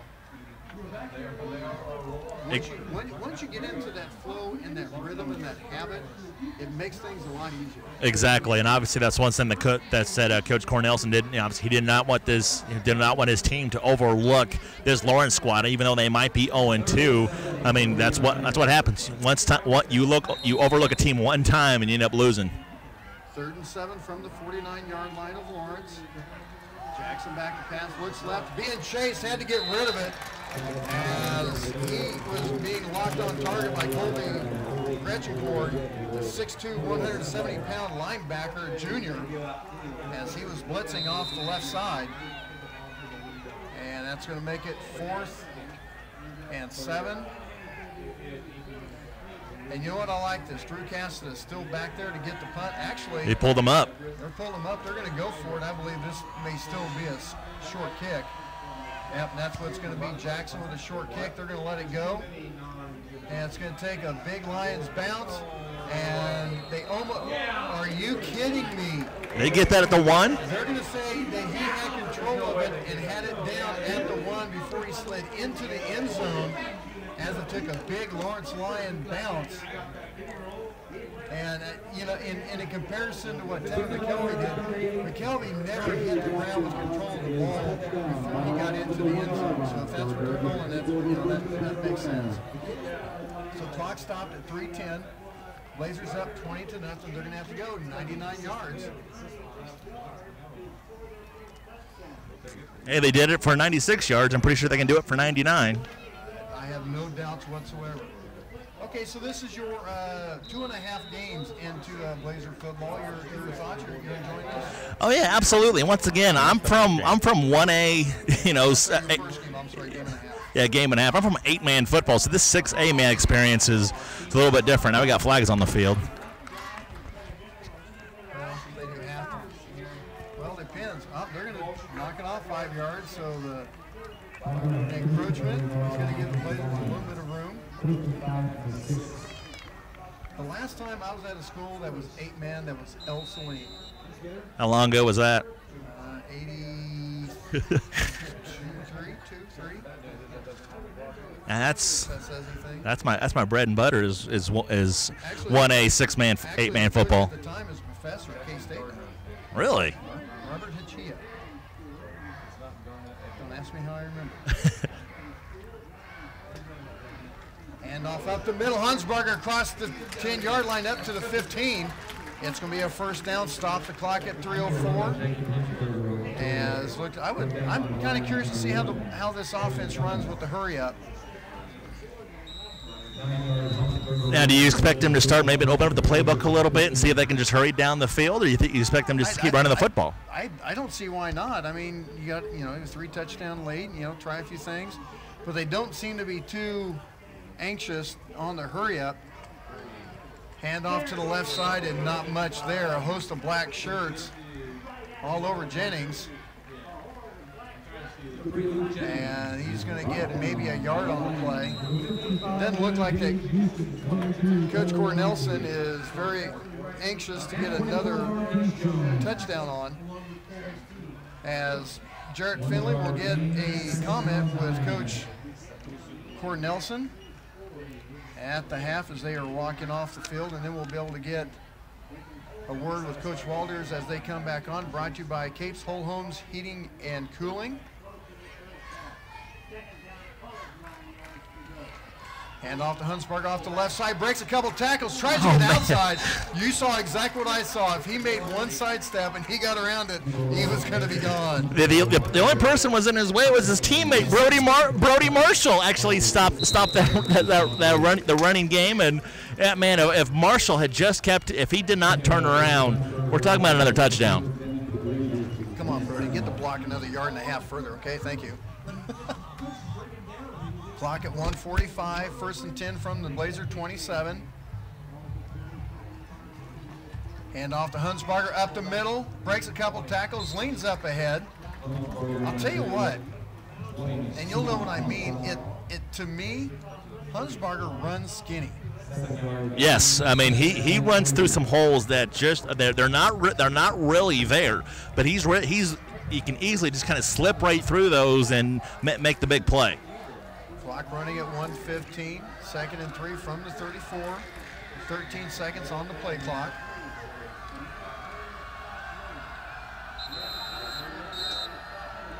And Coach Cornelson wants a timeout with 2nd and 3. As we'll take one, too. 1:07 to go in the half. We'll take a timeout. Be back right after this on the Blazer Broadcast Network. More than 7.7 million American teenagers participate in high school sports every year, including about 103,000 here in Kansas. They're all learning essential life lessons, like the importance of hard work, time management, and self-discipline, skills that are helping them become better leaders and more active, responsible citizens. This message presented by the Kansas State High School Activities Association and the Kansas Interscholastic Athletic Administrators Association. Brian Ragland back with you, the McCarthy Auto Group broadcast booth, alongside Will the Thrill McIntyre, Jay Finn, Jared Finley down the sideline. Are we really going to go with Jay Finn? Are we seriously going with Jay Finn? You come up with something better. I've never had a nickname. Even when I was in college trying to think of a radio name because everybody else was doing it. I call myself Ragtag. Well, okay. Well, I never could think of a radio name at all, so I just went by Jared all my life. Oh, I could come up with a radio name for you. Uh-oh. Kelby back to pass. He's got Jennings wide open. Tries to break one tackle. He's going to be down at the 30-yard line. Clock stopped at 59 seconds. And that's what this offense does. It sucks you in, sucks you in. You think run, think run, think run. That is only the second pass of the night for the Blazers. Yeah, and it was a successful pass right there. It was a little jump pass that you kind of saw, kind of reminds you of what Tim Tebow used to do. Oh, Tebow, really? I don't know any of the quarterbacks that do jump passes, man. Jennings off to the right side. He's going to get about 5 yards on the play. Clock running at 43 seconds. And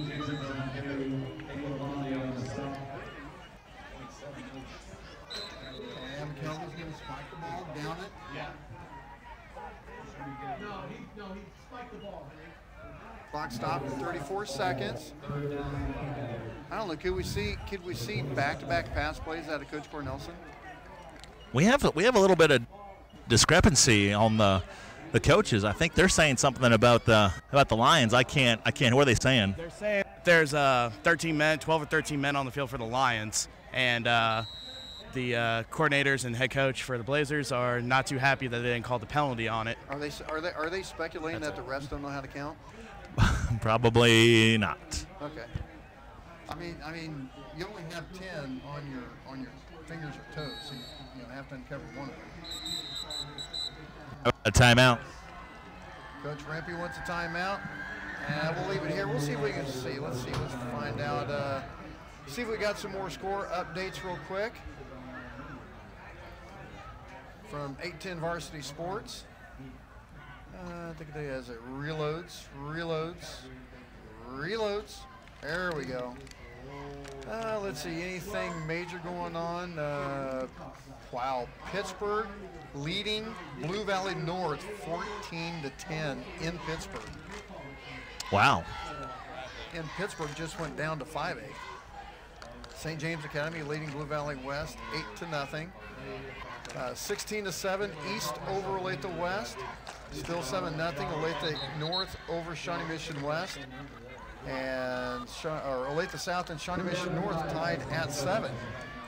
3rd and 5, 34 seconds left. As Getzman in at quarterback. Twins to the far side. McKelvey down low.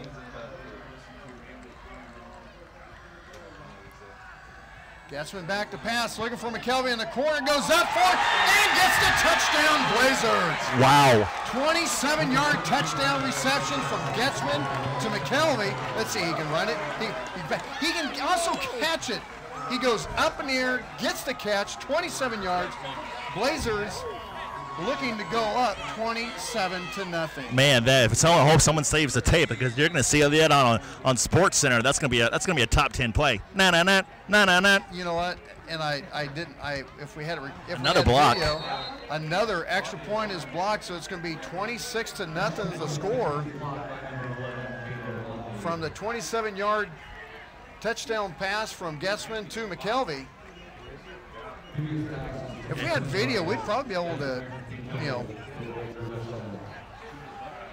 submit it. I don't know the email to ESPN to submit it, but McKelvey goes up and had the defender on his back, so that made it easy for McKelvey just to turn around and kind of fall back into him. And he had great position to grab the pass with 27 seconds left. Blazers with a 26-0 lead. And Coach Cornelson, he had some words to say to his offensive linemen after the second straight back-to-back block PATs. And obviously, right now it's 26-0. And as an average fan, obviously, what's the difference? 2 points. But you're talking about close games, and you're talking about near the end of the season. You can't afford that. Yeah, you can't afford to give up 2 points to a really, really good squad. Obviously, right now 26-0. Like I said, average fan, there's no big it's nothing, but back-to-back block extra points, that's something a coach does not want to see. Blazers have scored from starting on their 4-yard line and their 1-yard line. And this is going to be a short punt or a short kickoff. 35. And Eubank is coming off, may have rolled his ankle or something. He's the one that's made a couple startling defensive plays. And he might have twisted an ankle or something. He's going to get with the trainer, try to get some ice on it or something as he limps off. But the Lions will get the ball on their 35-yard line. But yeah, that's, Coach Cornelson's going to be happy with the way his offense is going. He's not going to be too happy with his special teams. That's, that's just something that cannot happen. So Blazers up 26-0, 27 seconds to go in the half.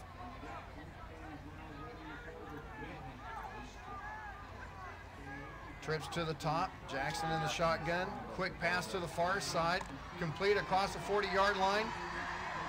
And Robertson with it. First they had the missed tackle, then he stood up as McGee was on top of him, and he just kind of, I don't know, is that a back to belly suplex?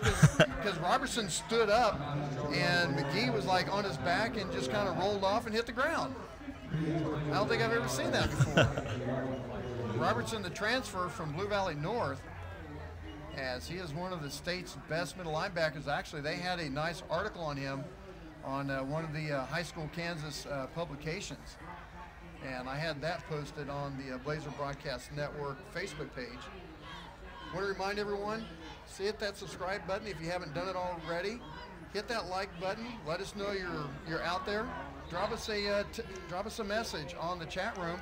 Also hit that share button. Let everyone know you're listening to the Blazers on the Blazer Broadcast Network. 15 seconds left to go. We'll get a word with Coach Cornelson here in a few seconds, probably after this play. Trips to the near side. Jackson the shotgun. Quick hit to the flat on the near side. Some blockers ahead of him. Gets up to the 50-yard line, but he's brought out of bounds by Pritchard with the clock stopped at 8.5 seconds. And I'll tell you what, this kid is going to be fun to watch. Devontae Pritchard, 5'11", 185-pound sophomore. He doesn't play like a sophomore, so that's all I got to say about that. You know what, I need to get a bunch of sounders. I need to get like Steve Austin, saying that's what I got to say about that, or that's all I got to say about that. That's the bottom line, because Cold Stone, because not Cold, said so. not Cold Stone. Cold Stone. Pass complete, and they're going to stop the clock on the first down with 1.1 seconds, so they're going to have to do a quick snap on it.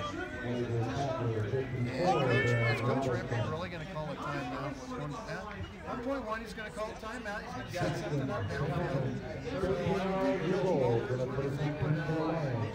15 yards back. 15 yards. Yeah. 10, 15 yards behind the line of scrimmage. Yeah, that's what I would have to guess. They got 1 second left. They're gonna take a shot at the end zone, and the one thing that we've kind of talked about a little bit on the offensive side, for Lawrence, the one play that's really worked for him is that wide receiver screen. I mean, they've run that play about 5 or 6 times, and it seemed like every single time they've been able to pick up some big yardage. So I think that's one thing that the coaches are really going to stress going into halftime. Well, and I'll tell you what. Can you say Philadelphia Eagles? No, I can't. No, that is. You know where I'm going with this? Maybe. The throwback pass. Oh, the Philly special. Yeah. Why not? I mean, I don't know if they're gonna be setting that up for sure, but it would. Well, they got twins to both sides, so it doesn't look like it. But that's a play that hit my head. Jackson looking to the left side. He's going to heave it up. Throws it up. Jump ball. Pass is going to be intercepted at the 5-yard line. And that's going to be Drew Cassida with the INT. So at the half, the Blazers lead 26-0. And Jared Finley's going to hit down to the sideline and get a word with Coach Cornelson. As I said, he's got to be happy as he's taking a look at Eubank to find out what's going on with him. So we'll give him just a second. We'll have to see what's...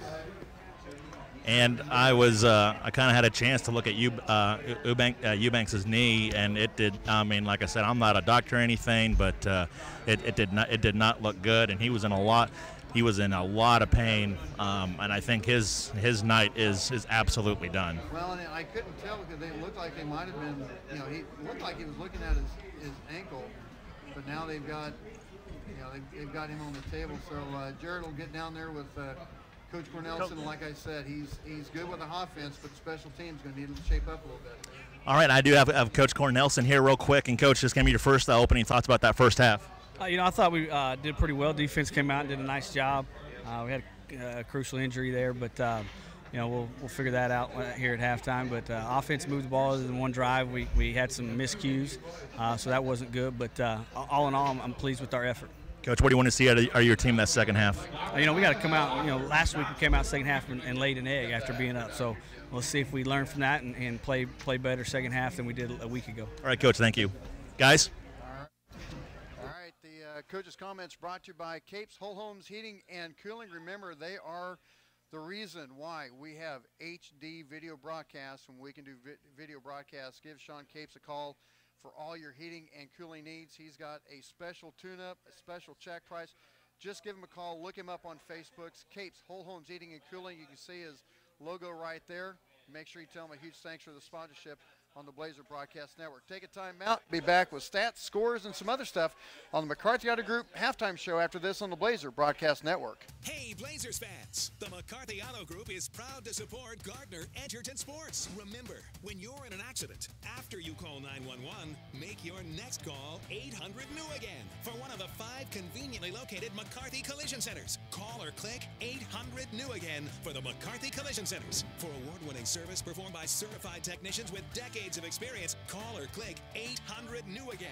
The McCarthy Collision Centers. Satisfying customers is no accident. It's our guarantee. These are just a few of the sponsors of the Blazer Broadcast Network. Junior's Detail and Plasti Dip. If you're getting ready to sell your car, you know that appearance is key. So why not let Jeff get your car ready for you? Call Jeff at 620-1253.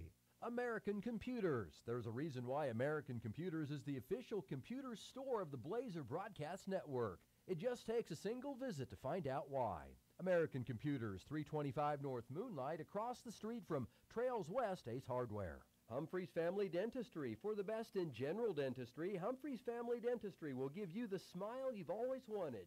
Make your appointment by calling 856-2333. That's 856-2333. These are just a few of the sponsors of the Blazer Broadcast Network. To sell meat in the barbecue capital of America, you've got to be on your game. That's why Price Chopper employs real butchers in all their stores. And they back their KC Pride beef with a 200% guarantee. If you're not fully satisfied, they'll give you a replacement and your money back. So when you want the tastiest, juiciest steak in town, look no further than your Price Chopper meat department. Price Chopper, Kansas City born and raised. These days, the concept of value matters more than ever. And you'd be hard-pressed to find a better value than high school sports. Extracurricular activities, including sports, make up about 2% of the budget for a typical Kansas high school. In return, participation in sports promotes citizenship and sportsmanship. Sports also instill a sense of community pride and teach lifelong lessons about cooperation and self-discipline. They encourage physical fitness. They produce community leaders. By offering so many benefits to the community for such a small percentage of a school's overall budget, it's easy to see why high school sports are one of the best bargains around. The real cost would come from not having them at all. High school sports, a winning part of a complete education. This message presented by the Kansas State High School Activities Association and the Kansas Interscholastic Athletic Administrators Association. Ryan Ragland back with you at the McCarthy Auto Group broadcast booth. Blazers lead 26-0 as defense has stood strong so far in the game, shutting out the Lions. Blazers scoring on 3 yards out by Hunsbarger, 34-yard run by Jennings, and then 11-yard run by McKelvey. And then after a couple bobbled punts by the Blazers where the special teams has not been the best, 2 bobbled punts, 2 blocked extra points has brought it down to 26-0. But Getzman comes in, hits Tevin McKelvey with a 27-yard touchdown pass to give the Blazers a 26-0 lead, and that is going through 99 yards after the Blazers got the ball. What was that, Will? When they got the ball at the one with 3:10 left to go on the clock and scored in about 2 minutes. And Jared, you've been down there, and that front line offensively is it's taking control of the game. Yeah, absolutely, and that's the anchor for the Blazers right now is that offensive line. They are doing an absolutely fantastic job, opening up some big holes for their running game, and obviously I don't suspect Coach Cornelson and the coaching staff to really change up what they're doing right now. They had great success with it, and then that first half, only able to get 1 touchdown in that second quarter. So I don't expect them to change a lot of things up, and I think the defense is playing good as well, and obviously pitching a shutout. So all good things here from the Blazers. Take a look at the stats just handed by Will the Thrill McIntyre for the Blazers in the half. 26 rushes, 217 yards. Let me get my abacus out and take my shoes off and try to figure out what that is, and I'll figure that out here real quick. 217. Yeah, that's pretty good. Almost 8.5 yards a carry. That works. That's good. That's all. I mean, you're talking about basically almost a first down after every carry. I mean, you got to be happy as a coach. 3 out of 4 yards passing for 77 yards. 294 yards total offense so far. 12 first downs for the Blazers. 0 penalties. 14 minutes, 15 seconds time of possession for Lawrence. 14 rushes, 3 yards. 6 for 11 passing for 54 yards. 57 yards total offense. They've had 3 first downs, 25 yards in penalties, 9 minutes, 45 seconds time of possession. Do me a favor real quick, Ian. Hand this to the gentleman in the red shirt. Tell him that's the halftime stats if he wants to use those for the broadcast. The Lawrence High School radio broadcast is doing the game on the other end.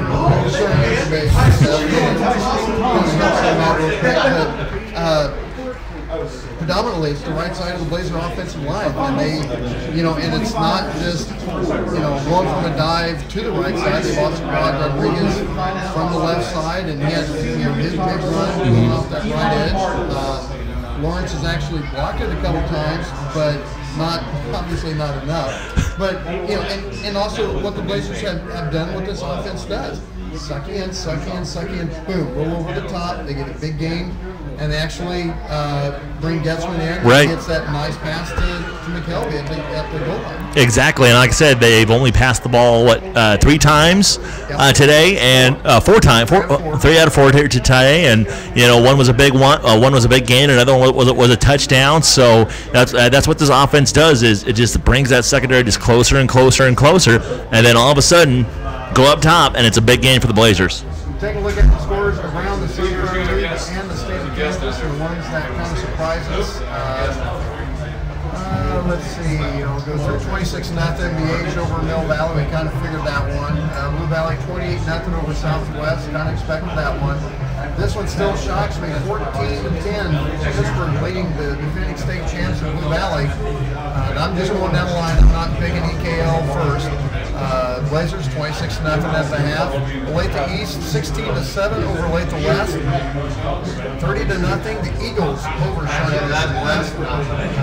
Shawnee Mission North over Olathe South right now 14-7. Ideally, that's a 2-0 and 2-0 matchup if I remember correctly. Let's see, Long State 20-0 over Shawnee Mission North. Take a look at some of the other scores around the area that might be surprising. Let's see, going down, Manhattan,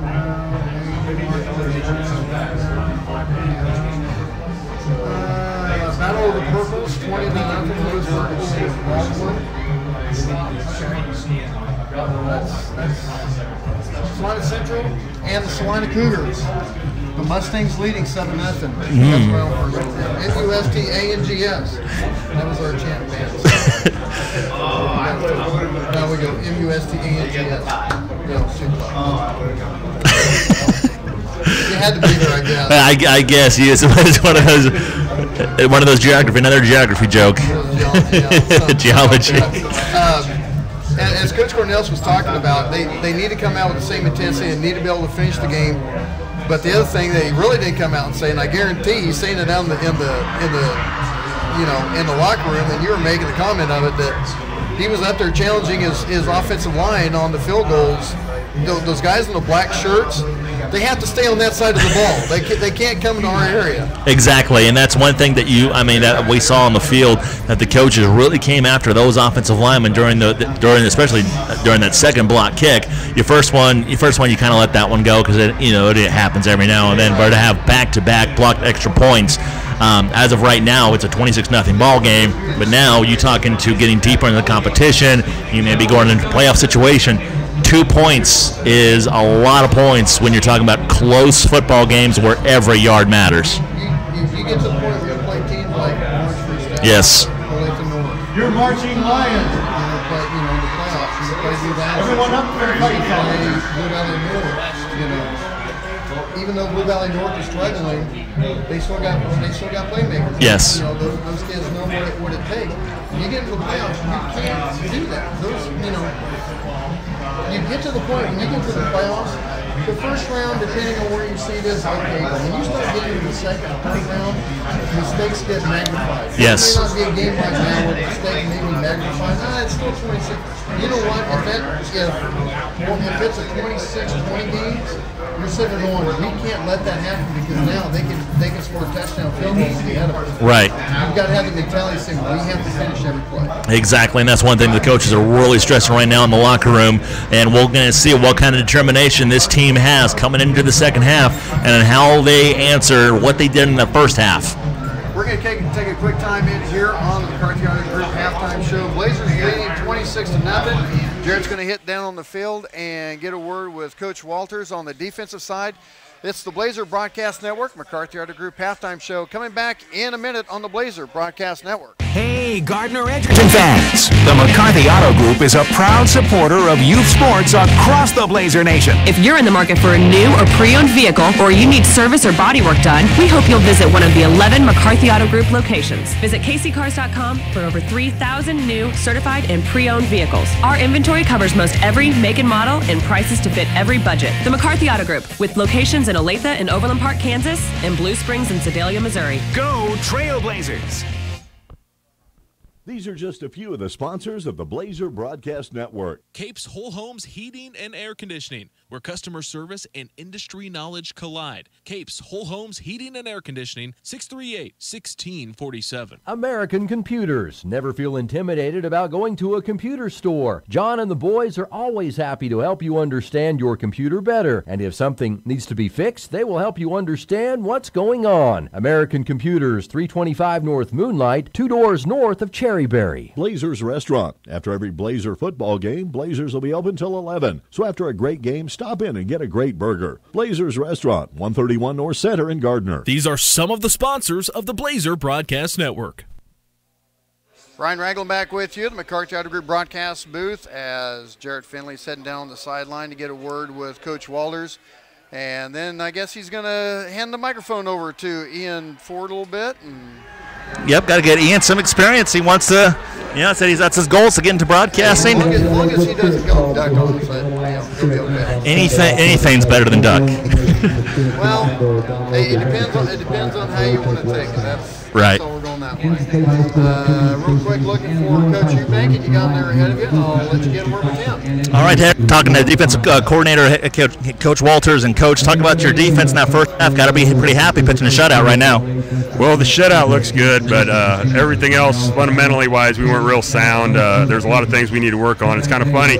I feel like this is probably maybe our worst half defensively, and we shut them out. And there's other games where we played better and gave them some points. So it's one of those things. But we're going to be better this half, I guarantee it. And we're going to get after them. And, they're going to have to throw it some so we can bring some heat and see what we can do there. Well, Coach, obviously, as a Lay fan, you see the score 0. Obviously, you're happy with the shutout. But as a defensive coordinator, like I said, there's still some things that you saw. So what are the things as a defensive coach that you saw that you're still like, all right, now we need to work on this, still this second half going into next week? Well, definitely misalignment. Sometimes we weren't lined up in time right. We're too high on the defensive line. We got guys standing straight up. Missed tackles on a blitz one time. We had the quarterback dead to rights, and we let him spurt through for a first down. So, there's always stuff that we got to get better. There's a lot of stuff we need to get better at. Coach Walters, thank you very much. Thanks a lot. All right, guys, back to you. Yeah, it's not too hard to figure out which play he was talking about, the quarterback being dead to rights on the blitz. Yeah. I think we know about that one. But, no, it's it's kind of like what he's saying. It's kind of one of those weird things when, you feel like you play better and you allow some scores and tonight you're not you don't feel like you're playing as well and you're pitching the shutout. It's kind of that same deal. And Ian, I'll bring you in on here. Kind of like what me and Jarrett were talking about last week against Olathe West. You got the win. You found some problems you needed to work on. And that kind of gives you, one of those good news deals. Okay, we got the win and we can fix something. Let's now work on it. Now they're, pitching the shutout. They can make the adjustments and not feel like they've lost anything. Exactly, and that's the one thing that the coaches really look forward to is, how is this team going to respond in that second half? You're up 26-0, and you heard the things that Coach Walters really stressed was, you're too high on the defensive line. We missed a great chance to sack the quarterback to really end a drive, and Blazers not able to get those plays. But that's something that obviously the coaches. This is why the coaches are there, and the coaches get paid money. They are paid to teach these kids. All right, this is what we did in the first half. We got to change that up now in the second half. Get better in these areas, and just try to play a better game in that second half. As we're a couple minutes away from the start of the second half, as Lawrence will kick off to the Blazers with a 26-0 lead. We're going to take a quick timeout, and when we come back, we'll have the kickoff of the second half on the McCarthy Auto Group halftime show. We'll be back in a couple minutes on the Blazer Broadcast Network. Hey, Blazers fans! The McCarthy Auto Group is proud to support Gardner Edgerton Sports. Remember, when you're in an accident, after you call 911, make your next call 800-NEW-AGAIN for one of the 5 conveniently located McCarthy Collision Centers. Call or click 800-NEW-AGAIN for the McCarthy Collision Centers. For award-winning service performed by certified technicians with decades of experience, call or click 800-NEW-AGAIN. The McCarthy Collision Centers. Satisfying customers is no accident. It's our guarantee. It may not require a textbook, but it's filled with valuable lessons. It may not take place in a classroom, but it's an ideal environment for learning. It may not involve a diploma, but it can help prepare young people in Kansas for life. It's high school sports. High school sports can play a critical role in a student's overall education. In fact, studies show that students that participate in high school sports are more likely to enjoy greater levels of achievement in their academic lives. If you think high school sports are only about competition, think again. Better yet, think about attending a high school sporting event in your community. You'll be amazed by what you see. High school sports, a winning part of a complete education. This message presented by the Kansas State High School Activities Association and the Kansas Interscholastic Athletic Administrators Association. Ryan Ragland, Will McIntyre back with Amazing Barbecue, the Kansas City Strip. If there's one thing this town knows, it's meat. That's why Price Chopper Butchers take the time to cut meat fresh in-store daily. None of that prepackaged stuff shipped from out of state. It's also why Price Chopper backs all their KC Pride beef with a 200% guarantee. If you don't love it, you'll get a replacement and your money back. No questions asked. Price Chopper, Kansas City born and raised. Now I can talk. Ryan Ragland at the McCarthy Auto Group broadcast booth. Will Thrill McIntyre alongside Ian Ford. How you doing, Ian? Not too bad. I'm liking it field side down here right now. And George just kind of standing around. Yeah. He's doing the duck thing. Yep, he's doing the duck thing tonight. And it's too bad that Duck's not here, because if he was here, he'd be giving you so much grief. Oh, I know he would. I'm waiting to hear a text from him. If he's not listening, because you know it would happen. It's just bound to happen. Exactly. Knowing Duck. Blazers leading 26-0 as they will receive the ball to start the second half, and I would doubt that we would see Taven Eubank, as he was. I saw him on the table. I didn't see if he got carried off or He's on the sideline right now with crutches and an ice pack wrapped around his knee. Not looking good for him tonight. I was trying to. There he is. Now I see him. There's no sense in bringing him out. Take care of things, and hopefully everything turns out better. We already lost Baylor Maxwell, and this is kind of what happened last year with the Blazers. At one point, we lost Tevin McKelvey, we lost Sunshine, we lost Jennings, we lost Tyler Henry. They had to move. Brody Marshall from safety to corner. They had to. We had rotations like you have no idea last year. So, this it's all right. They'll fill them in and keep going with the game. 26-0 to score. Blazers receiving the kickoff. High kickoff as it's going to go to Cassida to the near side at the 10, across the 20. He's going to be down at about the 21.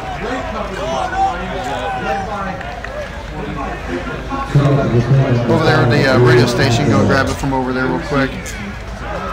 As Wills want to know where his stat sheet was. I was being neighborly. I let the radio station from Lawrence use your stats because, hey, we have the best stat guy anywhere around, so that's just how we roll. Actually, do me a favor. Grab those keys right there real quick, because that has an expensive truck key on there I'm going to need in the morning. So 1st and 10 for the Blazers from the 21-yard line. Single back set. Handoff goes to Jennings off the left side up to the 30-yard line, as he's going to be a yard short of the first down.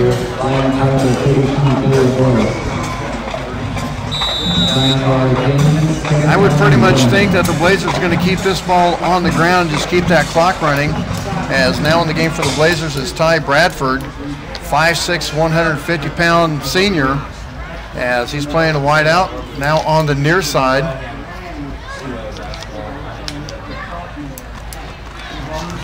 Hand off to Eubank up the middle. He's going to lean up ahead to about the 34. They're going to mark, wow. Trying to see where they're going to mark him down on the far side. He was marking down to 32, but now they're going to give him the 35. So it's going to be a Blazer first down, clock stopped, and running again at 11:10.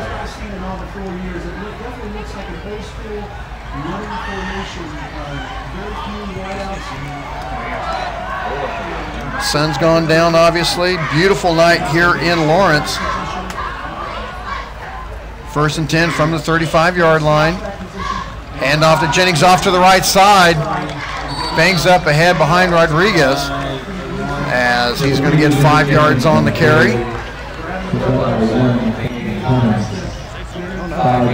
Checking in the game for Brody Marshall is going to be Austin Oldham, a wide receiver, 5'9", 135-pound junior. So a few guys starting to get some time in. Going to start rotating a little bit, get some varsity time in, give them some reps. Never know when you're going to need them.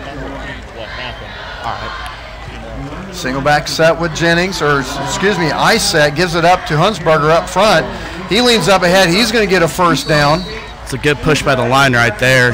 Get him those extra few yards for that first down. Well, and it's kind of nice when Hunsberger, can hit the line that quick, being that close behind McKelvey. You got guys on that front line, they can actually get into that second line or that second wave or phase or second level. Second level, however guys, I've heard it called a bunch of different ways, but yeah, they can just do like a bump block and get up to that second line, and they don't have to hold it very long. I think mainly for the second half, it's just going to be ground and pound for the Blazers. Definitely. Just run out this clock, get back home, and get prepared for next week. McKelvey with the keeper. He leans up ahead to the 49, give him a couple yards on the play. So the Blazers have had drives of 96 and 99 yards. And how much time do they take on the 96 yard? 347. 347 for 96 yards and 3-0 for the 99? 243. Wow, pretty efficient. Yep. That gets the job done. And it helps when you have a great O-line, especially that right side of the O-line. Well, and if you remember, I think it was against Shawnee Mission East, they took about 9 minutes off the clock in the opening drive. Oh, ball comes loose. We're going to have a fumble. Yep. And fighting around, and Blazers recover. Yep, they're going to keep that one. But they came out with the opening drive against Shawnee Mission East and took over 9 minutes off the clock. And that gave them, that was at the time when they had a 14-13 lead.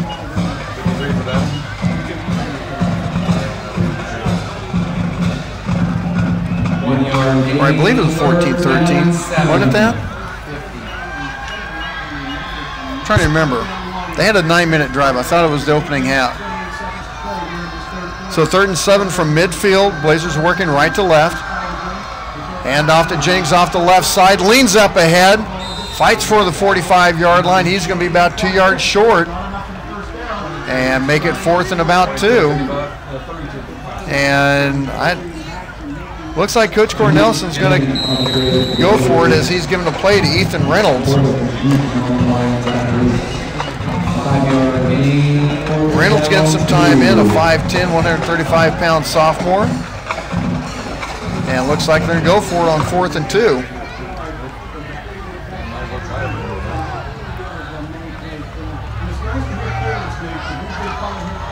Split back set. McKelvey under center. McKelvey's going to step back, finds a hole, and nothing there. He gets just past the line of scrimmage, but he gets hit hard and pushed back, so denied by the Lions. Nice job of that left side of the Lions defense.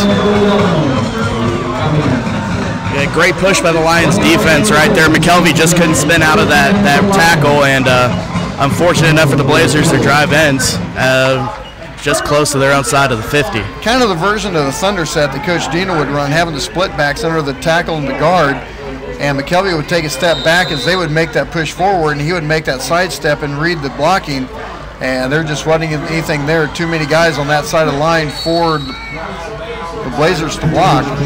Jackson with the carry on 1st and 10 from the 44. And he's going to get a few yards on the play. Actually, they're going to give him 2 yards, 3. And let's just move the ball another yard.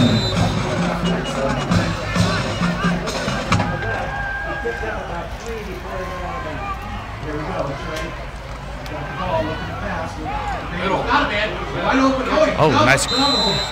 Almost had a fumble on the near side, but on the catch. Still going to be just short. So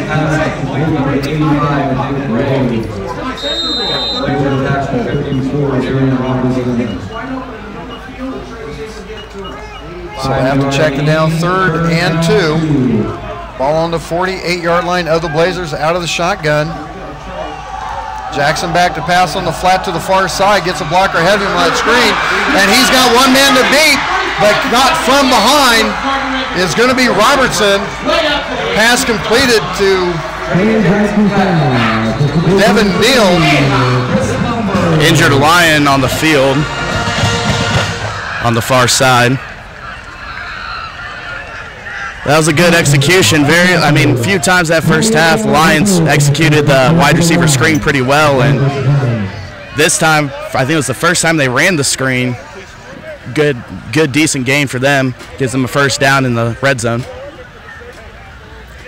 So clock stopped at 6:45 as they're tending to the injured line. We're going to take a timeout. 6:45 to go in the third quarter. Blazers leading 26-0, but Lions looking to hit the board. We'll take a timeout. Be back right after this on the Blazer Broadcast Network.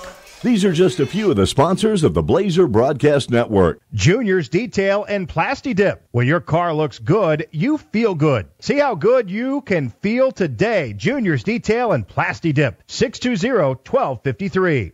Humphreys Family Dentistry. For the best in general dentistry, Humphreys Family Dentistry will give you the smile you've always wanted. Make your appointment by calling 856-2333. That's 856-2333. The Design Company Salon. Check them out on Facebook, and while you're there, you can book your appointment at the same time. The Design Company Salon, 136 East Main in Gardner. These are just a few of the sponsors of the Blazer Broadcast Network.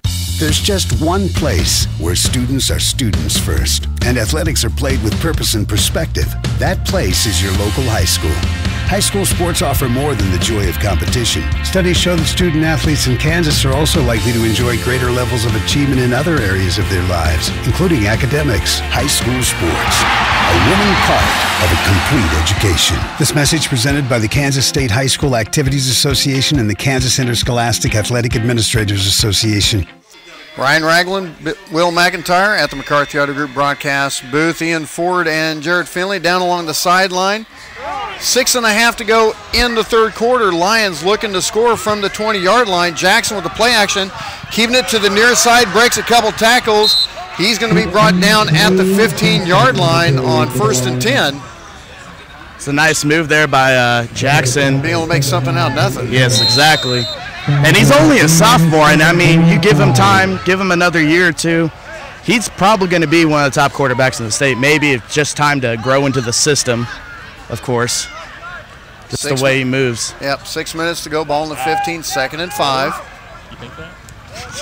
Hand off the tailback, making a few moves is Neal, and looks like he's going to be just short of the first down, make it third. He's going to be one of the top. 3rd and 2. 3rd and a long one. See what Coach Walters dials up. He's a good dual threat. I mean, like, but he can't throw the ball down the field, though. 5:28 to go in the third. Jackson with a handoff to Neal. Smashes up ahead. He might be denied on the first down marker. You're going to mark him down at the 9 and 9.5 yard line. You mean the 11.5? 11.5, yeah. I'm losing it. I'm losing it. And Duck's going to get on you about that. Oh, yeah, he will. So 4th and 1, Coach Ramey says, we've got nothing to worry about, nothing to lose. Let's go for it. I would say get the ball in Jackson's hands and get him out in an open space and let him make a play. That's what I'm thinking, do a play-action rollout for him. Jackson with the low snap, hands it off to Neal. Nothing going as the Blazers hold on 4th and 1. It's going to be a turnover on downs for the Blazers. It was a good push by the Blazer D-line to get the running back on that play. See where they marked the ball down on the 12-yard line for the Blazers. So nice stand by GE. And here's one of those times where you take a lot of time off the clock. Clock at 4:33. Brody Marshall low is wide out. Tied in to the far side. Jennings into the behind Hunsberger. Jennings almost tripped up, gets up to the 15-yard line.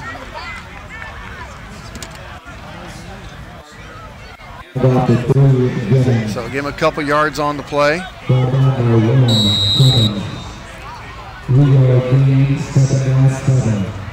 Our next broadcast will be next Friday. We will have video coverage at home as the Blazers take on Olathe East, which should be a pretty good game.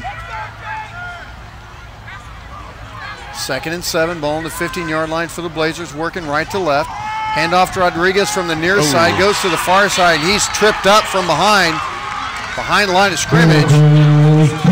And that's going to be about what is that going to be, about a 3? That's going to be about a 3-yard loss. Yep. Got him at the 12. Right here, 12 or 13. Line's starting to pin their ears back a little bit and just kind of get a little bit more aggressive. And I think they know, obviously you're at 26-0 at the end of half. It's going to be just run for the Blazers, and Lawrence is obviously just going to pack the box, make sure you can't get any more than maybe 5 or 6, 7 yards of play. And we're going to have a timeout. Play blown dead, and there's going to be a timeout on the field by Coach Cornelson. We'll take one, too. 3:10 to go in the third. Blazers leading 26-0. We'll be back in a minute on the Blazer Broadcast Network. These are just a few of the sponsors of the Blazer Broadcast Network. Capes Whole Homes Heating and Air Conditioning. Contact Sean for any home indoor air quality products that you might need or be interested in. Capes Whole Homes Heating and Air Conditioning. 638-1647. American Computers, your one-stop shop for all of your computer needs. Stop in and see what all they have in stock. American Computers, 325 North Moonlight in Gardner, across the street from Trails West Ace Hardware. Blazers Restaurant, serving Gardner's best burgers made fresh every day since 1976. Blazers Restaurant, 131 North Center in Gardner. These are some of the sponsors of the Blazer Broadcast Network. High school officials are essential for the survival of school activities. Unfortunately, the number of high school officials is dwindling. Without these hardworking personnel, there would be no Friday night football games, no high-energy basketball games, as well as no games or meets for any other sport. Please help the survival of high school sports by becoming a Acacia official today. This is Ariana Coker from Shawnee Mission West High School with a message from the Kansas State High School Activities Association and the Student Advisory Team. And on 3rd and 9, Jennings gets the ball, tries to get it to the far side around the corner, nothing going. Nice stand by the Lawrence Lions as they're going to turn the ball over on downs for back-to-back for the first time this year. Well, not first time this year, but first time this game. As they will be punting and back deep for Lawrence at midfield. I don't know, can you get the name there, Ian, or the number? At midfield? At midfield. I can't see him. And it's going to be blocked. Blocked. The punt is going to be blocked down at about the 11-yard line. So special teams failing for the Blazers again.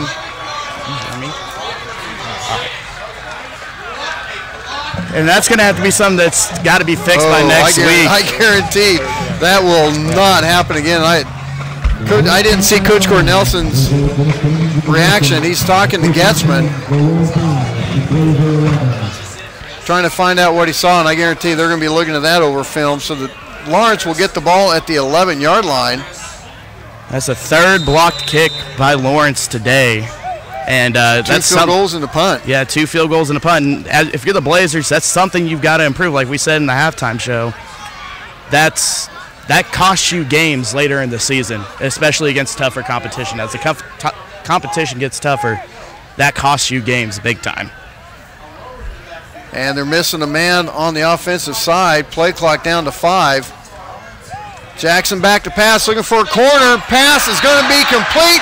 Touchdown for Lawrence. Trying to see who was on the catch, but Trey Jackson kind of threw it up for the catch. And I believe that might have been Chris McGee. As Lawrence gets on the board with 2:15 to go. Just like that, one play after a blocked punt, and Lawrence gets on the board. I want to go back to that third down play after this PAT here, Ryan. Getting set for the extra point.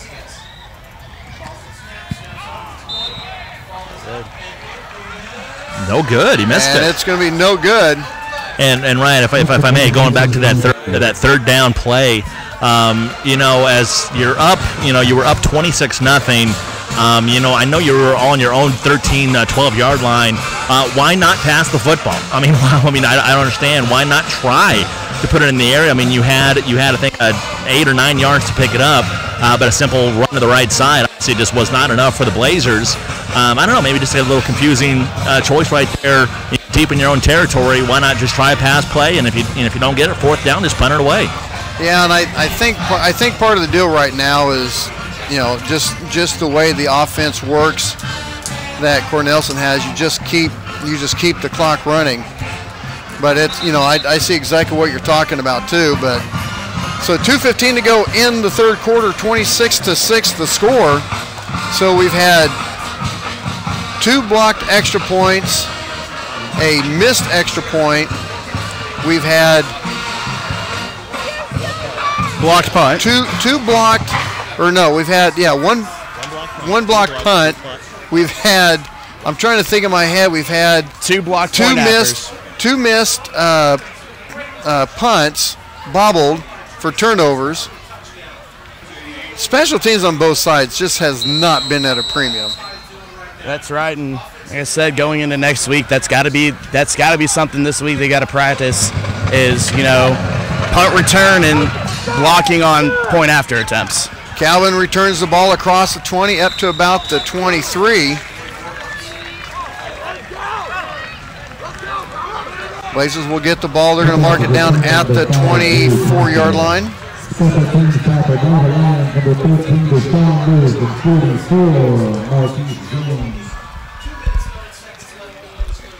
Clock stopped at 2:09.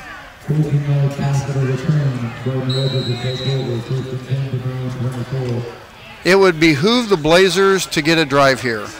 It would behoove the Blazers to get a field goal. It would behoove the Blazers to get a punt off. I'm just saying.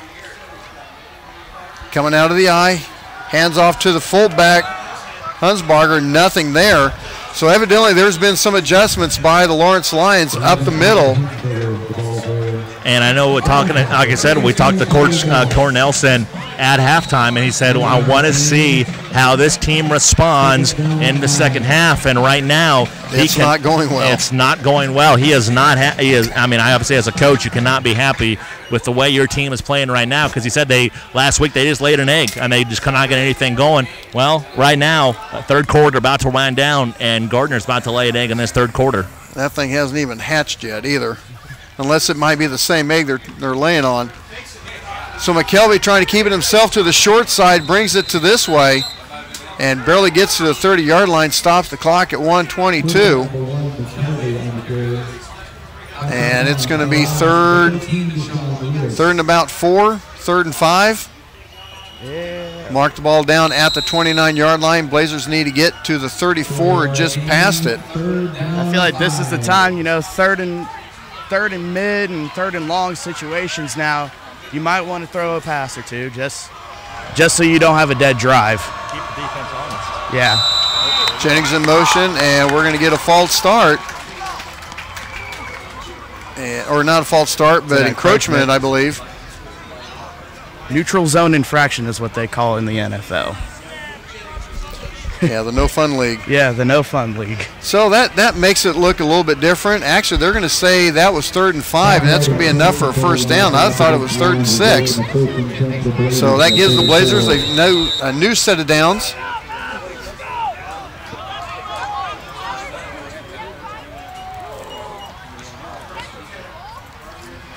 Clock at 1:21. Handoff to Hunsbarger up the middle. And he's going to get maybe 2 yards on the play. Looks like he was down at about the 35, 36. Yeah, they're going to mark him down to 36. But like I said, that defense has made – they're clunky. And this is kind of what Coach Cornelson was saying that earlier in the year, East just kept giving them the inside, so that's what they were taking. And Blazers were having good luck on the right side of the line, and anywhere from the right side to the center just has not been there for the Blazers this second half. Exactly, and I don't know what the key is as McKelvey goes back to pass. McKelvey back to pass, looking downfield, looking for Brody Marshall. Pass is going to be complete. He's going to be down at the 15-yard line. Brody Marshall was fighting two Lions. Brody Marshall comes up, 6'6", 185. He was battling a 6', 164-pound Peyton Cummings. Broke free as they were, they could have thrown a flag. But McKelvey gets away from one defender, gets the ball downfield, and that 6'4" with that reach, playing the inside for the Blazer basketball team, jumped up and got the completion. Blazers have the ball 1st and 10 on the Lions' 15-yard line. That's almost a punch in the gut when you get the Blazers down like that. Exactly, and that was a good throw on the run by McKelvey to get out of the pressure and avoid a tackle, and a great catch by, I don't remember who that was. Brody Marshall. And off to Hunsbarger, up the middle, across the 10, across the 5, leading up ahead. He's in. Dives ahead in for a touchdown, Blazers. Jacob Hunsbarger with a 15-yard touchdown run gives the Blazers a 32-6 lead. And let's see how special teams up front does on this PAT attempt. As we said earlier, 2 blocked PAT attempts in the first half for the Lions. Extra point is up. And it's good. And good. What do you know? They got one. Yeah. 33-6 is the score. And that's going to be the end of the third quarter with the Blazers leading 33-6. We'll be back with a kickoff right after this on the Blazer Broadcast Network. These are just a few of the sponsors of the Blazer Broadcast Network. American Computers. Regardless if you need help with a desktop, laptop, network equipment, or peripherals and accessories, American Computers can get the job done. American Computers, 325 North Moonlight Road in Gardner, 2 doors north of Cherryberry. Blazers Restaurant, serving Gardner's best burgers made fresh every day since 1976. Blazers Restaurant, 131 North Center in Gardner. Capes Whole Homes Heating and Air Conditioning, proudly serving Blazer fans in Gardner and surrounding areas. Call Capes Whole Homes Heating and Air Conditioning at 638-1647. These are just a few of the sponsors of the Blazer Broadcast Network. Ryan Ragland back with you at the McCarthy Auto Group broadcast booth. Will the Thrill McIntyre alongside with the stats. And what do you got, Will? We're getting paid hardly enough. I don't know how much we're getting paid. You got to turn your. No, you got to turn your pack on. Get that turned off. As we're getting ready for the kickoff. Are you on now, Will? 4 rushes for 22 yards, 1 pass for 54 for a total of 76 yards. And how much time? You're looking at, well, basically 2:09. That works. Hey, when they score quick. Do what you got to do. So the start of the fourth quarter, high, short kick again, about the 20-yard line. Picked up, and he is hammered. Number 37, Corbin Moore, with the hit of the game. I'm not sure who picked it up, but they may need to take some more vinyl and put it back on his jersey and iron it and everything, because I think it just got ripped off. That was an amazing hit, perfect tackle. But in the NFL, that's a targeting penalty, I guess. Yeah? I'm sorry, hit you with my shoulder. Yeah, you can't do that. Yeah. But I touched you. Yeah, you can't do that either. Ball's going to be at the 22 for the Lions. And off over to the right side, up to the 20-yard line. And looks like it's going to be a loss of a yard on the play for Lawrence. Clock running at 11:45 in the game. Try to take a look at some scores real quick from A10 Varsity Sports as soon as we get it screen refreshed up a little bit.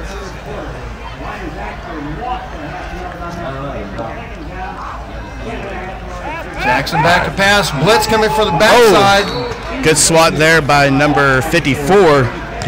That's Robertson. Take a look at some of the scores, see if we can get some other updates. 23-20. Olathe East ahead of the Owls of Olathe West. That's a good game there. 37-7, Olathe North over Shawnee Mission West. 14-7, Shawnee Mission Northwest over Olathe South. And 41-0 again, Lawrence Free State over Shawnee Mission North. Pass to the near side. Pass is incomplete. Had two Lions in the same place. Big miscommunication right there by the Lions. And that was 3rd and 11, so make it 4th down. It's going to be a punt. With 11:22 to go, our next broadcast will be against Olathe East next Friday, who is leading Olathe West 23-20. That's kind of a surprise with that's a major surprise with how new Olathe West is and the pounding that the Blazers put on them last week. Oh wow! And punt going out of bounds, or not out of bounds, but Corbin. Or Cassidy, excuse me, Cassida with the return. I was surprised after, the few miscues that he had earlier in the game, him to pick that one up and try to run it back for a little gain. Yeah, not necessarily sometimes not what you want to do once it's down there, especially on field turf. Yes, exactly. You just kind of want to let that one go. Yeah, you get the unfriendly bounce on those. Is this or is this not a nice field turf? They just put it in this summer. Was it this summer? Yep. That's why it looks so good. Yeah. Okay, that makes sense. Them and Free State returfed all their field this summer. All righty. Rodriguez coming from the left side over to the right. He leans up ahead. He's going to get about 3 yards on the play. I was going to say, this looks pretty pristine right now, but now that you mentioned they both got new turfs, it's like, okay, I get that. Yeah. The school district spent about $45 million on returfing all the fields for both high schools this year. Wow. That's a little dollar. Yeah. $2. Kind of confused on how they say, school spending is out of control. Yeah. But we don't have the budget for teachers and stuff. Exactly, but we can spend $45 million on fields. Yeah. Hunsbarger up the middle, breaks a couple tackles, leans up ahead across the 45 up to the 46. They'll be about 2 yards short of a first down, clock running at 10:20. 11 on the carrier. And this is the point where, fourth quarter for the Blazers, you just got to pound the ball, run this clock out, get back on the bus and go home. It makes the trip back home a little nicer. Exactly. I mean, it's not that far of a trip, but still, a road win is a better trip home than a road loss. I'll tell you, a trip is when we went to East St. Louis. Oh gosh, that's a trip. That's a scary trip. Been there a few too many times. In some areas, yes, it was. Yeah. A dive up ahead by Rodriguez, or check that by McKelvey, and let's see how they're going to mark if they're going to change or not. I'd say make it 4th down. White Hat's looking at it. I can't tell. I don't know. Okay, we're going to measure. We're going to bring the chains out. Yeah, looks like they spotted about the 47. This was in 2011. We go to East St. Louis, and I'm trying to remember. It was me, Dave Webb, Brad Barnes, and Dustin Hunt, and all of us. We each had the blue Blazer Broadcast Network shirts as we're checking the spot, checking the chain. It's going to be just a bit short. Have a few inches to go. And, we're carrying all the equipment and everything and stuff. Everyone looks back at us like, who are these guys? I mean, it was like, just going to the press box to do the game. That's all it was. Was it at East St. Louis High? I don't think it was at East St. Louis High. I can't remember. It was in Illinois, but I can't remember exactly what the school. The facilities they have at ESL is crazy, and they're a perennial program in Illinois. This was not a bad press box. Yeah. Bring it Battery died? Mine? No. Will's. He's got a couple more out of those. So 4th and a couple inches, hands the ball off to Hunsbacher. Nowhere. And I don't think he made it. We're going to have to check it. And I don't think he made it. Hunsbacher made the first push. And we're going to have to see how they're going to mark it. And I'm not thinking so. Yeah, it's going to be a first down. It's going to be a turnover on downs for the Blazers. Or excuse me, for Lawrence. Good field position to start off for the Lions on this. They're going to try, hopefully, for them, obviously, to get a score on this drive, and hopefully the Blazer defense can hold them to a punt. Now, Coach Cornelson's down there talking to the lineman on this side, and I'm not sure what he's talking to him about, but there was, I don't know if they thought they were encroaching or exactly what it was. Now Coach Cornelson, I believe, wants to call a timeout. Yep. I'm trying to figure out what I'm not sure. Coach Wallers calls a timeout. Let's see if we can get a couple more scores again real quick from 810 Varsity Sports as it refreshes. And the game that I'm looking at is Olathe East and Olathe North. 30-20, Olathe East leading Olathe West now. Olathe North leading Shawnee Mission West 37-7. Shawnee Mission Northwest leading Olathe South 14-7. 48-0. So the Freebirds decided they were Firebirds. Hey, it's a good song. It is. I'm sure I'm not the only one that's made that mistake. Free State leading 48-0 over Shawnee Mission North. I was trying to see who else. There was another out-of-district game, I believe. Pittsburgh game? No, but that is one to take a look at now that you mention it. Pittsburgh 21, Blue Valley North 10. See, that's not surprising, though, because that drive... They're a young team. You've got this guy named Graham Mertz. Exactly. I'm going to give him the ball and let him make a play. But that drive... I think your battery's about ready to drop out there, Ian. Yeah, I think so, too. Take a look at your monitor real quick and see where the battery life is. Pass on the flat is going to be a loss of a couple yards back to the midfield, make it 2nd and 12. At one bar. Yeah, you're right. Just leave your receiver in your like in your back pocket or strapped on your back deal. That way you have line of sight on the receiver. All right. Clock running at 9:10. Out of the shotgun, Twins to the far side for Lawrence at midfield. 2nd and 12. Fake the handoff. Jackson going downfield. Oh, wow. The pass is going to be complete at the 20-yard line. Still fighting at the 15. Pass complete to Chris McGee. On the coverage was Marshall Mason. And he didn't have bad coverage. But Marshall looked back just a tad bit too late, and by the time he did, the ball was there. And McGee with a nice grab. Clock running at 8:50. Trips to the far side. Tight end to the left. Handoff up to Neal. Lurks to the near side, but he's going to be brought down behind the line of scrimmage. First on the tackle was going to be Ethan Reynolds and also Marshall Mason. So those two tag teaming for a tackle. Clock running at 8:25. Blazers leading 33-6.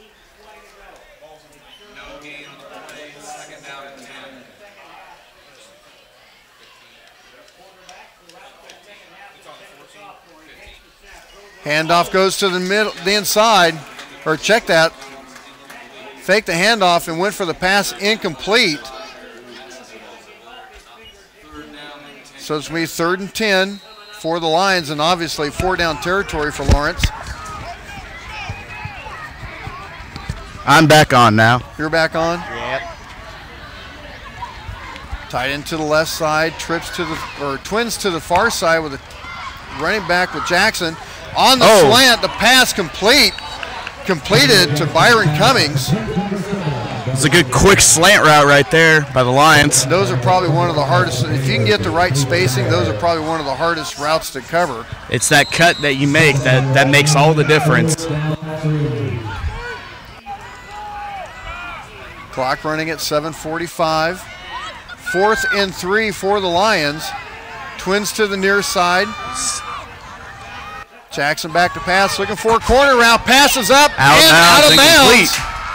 It's going to be a turnover on downs, and I think Jackson threw that one just a bit far. Even if he would have caught it, I think it would have been out of bounds. Yeah, he was stretching really hard to get at least a foot in, but he was trying to lengthen them legs a little bit. Yeah, but just not enough leg and not enough arm on that. And good stop by the Blazer defense, deep back in their own territory to start this drive. Clock at 7:33. Blazers with the ball on Lawrence's on their own 7-yard line.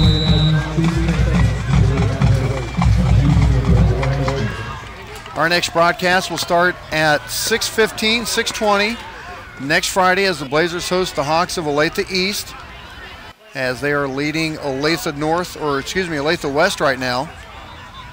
The Hawks looking for their first win of the year. Up the middle is Jennings, breaks a couple tackles, leans up close to the 15-yard line. They're marking down at the 14. Blazers, if this stands up, Blazers will be 3-0. Hawks will come in at 1-2 if they keep their lead against Olathe West. Look around the Sunflower League will begin at 6:20. Brought to you by Trails West Ace Hardware and Feed and Arbor Creek Ace Hardware. And then we'll have the McCarthy Auto Group pregame show starting at 6:40 with comments from Coach Cornelson.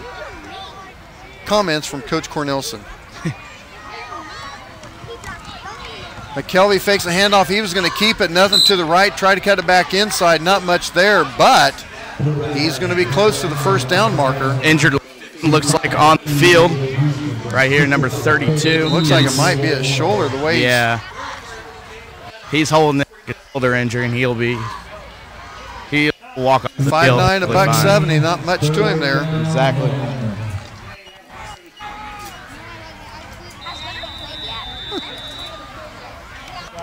Found an extra pair of readers in my shorts. Clock running at 6.5. Look for the Blazers to run the clock down as much as they can. It's going to be 3rd and 1. Single back set. Hunsbarger with the carry. Not much there, but he leans up ahead. Man, he fights. He gets up to about the 18-yard line. It's going to be a Blazer first down.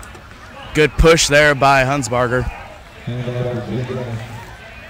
That's going to stop the clock as they reset the chains and start the clock back up. And look to take about another 20 seconds off the clock. Real quick, we haven't made mention of it too much, and I wanted to make a mention more until I get the audio in. Huge thanks to Planet Sub with their efforts last night with 20% of their sales when you went in and mentioned it going to the Lady Blazers. Got to meet Coach Liker for the first time.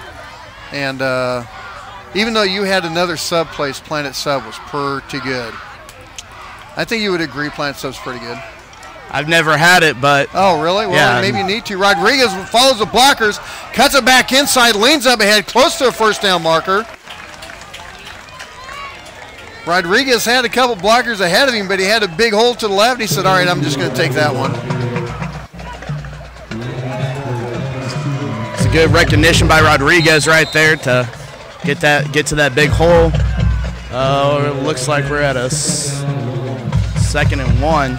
Yep, it's going to be a 2nd and long 1. Game clock at 5:05, play clock at 15 seconds. So Blazers just running the play clock down as much as they can. Single back set again. Hunsbarger up the left side. Gets a hole. He's going to get about 4 yards on the play. I would easily say the McCarthy Auto Group player of the game would be Tevin McKelvey. I would agree. I mean, he's done it all tonight, running, catching the ball, passing. He's pretty much done it all. Yeah. Jack of all trades, I guess. Yep. We'll have to see if we can get a word with Tevin McKelvey after they get the handshakes done. All right, sounds good. And maybe a word with Coach Cornelson, possibly. We'll kind of play it by ear, see what happens. As Coach Cornelson wants to call a timeout, he's going to run the play clock down to 3. Game clock stops at 4:30. We'll take 1-2. 33-6 the score. Blazers with the lead. We'll be back right after this on the Blazer Broadcast Network. These are just a few of the sponsors of the Blazer Broadcast Network. Humphreys Family Dentistry. Come meet one of the newest and best young dentists in the area. Dr. Julie Humphreys will win you over simply with her smile. Dr. Julie Humphreys at Humphreys Family Dentistry, 434 West Main in Gardner. Junior's Detail and Plasti Dip. When your car looks good, you feel good. See how good you can feel today. Junior's Detail and Plasti Dip. 620-1253. Trails West Ace Hardware and Feed and Arbor Creek Ace Hardware. No need to drive all over the place for the best tools. Ace is the place and the new home for Craftsman tools. Trails West Ace Hardware and Feed, 240 North Moonlight in Gardner, and Arbor Creek Ace Hardware, 159th and Muir Lynn in Olathe. These are just a few of the sponsors of the Blazer Broadcast Network. Ryan Ragland, Will McIntyre back with you. McCarthy Auto Group broadcast booth. 4:30 to go in the game. Ian Ford and Jared Finley down the sideline. And in at quarterback was Hayden Dreyer, and there was a miscommunication on what the play was, and they bumped into each other. I'm not sure who he was handing it out to, but it was that kind of confused me. Hayden Dwyer's in at quarterback, and they were going for kind of a jet play back to the near side, and they bumped into each other, lost the ball, but the Blazers got lucky and got the ball back. As coming in the game now is Tyler Getzman with the clock at under 4 minutes. Play clock at 10 as they break the huddle. Tied into near side, coming out of the eye. Another fumble as Getzman lost it. A scoop and score for the Lions as they score again on a miscommunication on the play. And taking it back for the scoop and score is Colum Chittima. And makes it 33-12 with 3:39 to go in the game. That is not what you wanted to have happen to close the game out.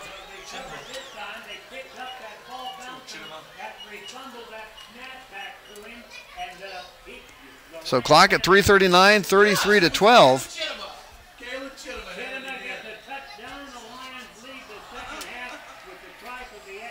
Trying for the extra point is Ross Brungart. And the kick is up and good. So make it 33-13 the score. Blazers at the half led 26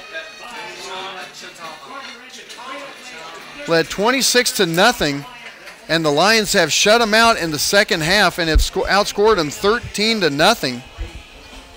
And this, or excuse me, I'm sorry, I was looking down wrong. Have outscored them 13-7. And this is kind of what Coach Cornelson was talking about, finishing a game, you know, not laying an egg in the second half. Well, pretty much that's what they've done outside of the, you know, if they didn't have that big pass play to Brody Marshall, you know, on, you know, that deep pass, Blazers probably would not have scored. So 3:39 to go. Did you happen to see, Ian, what happened on the miscommunication?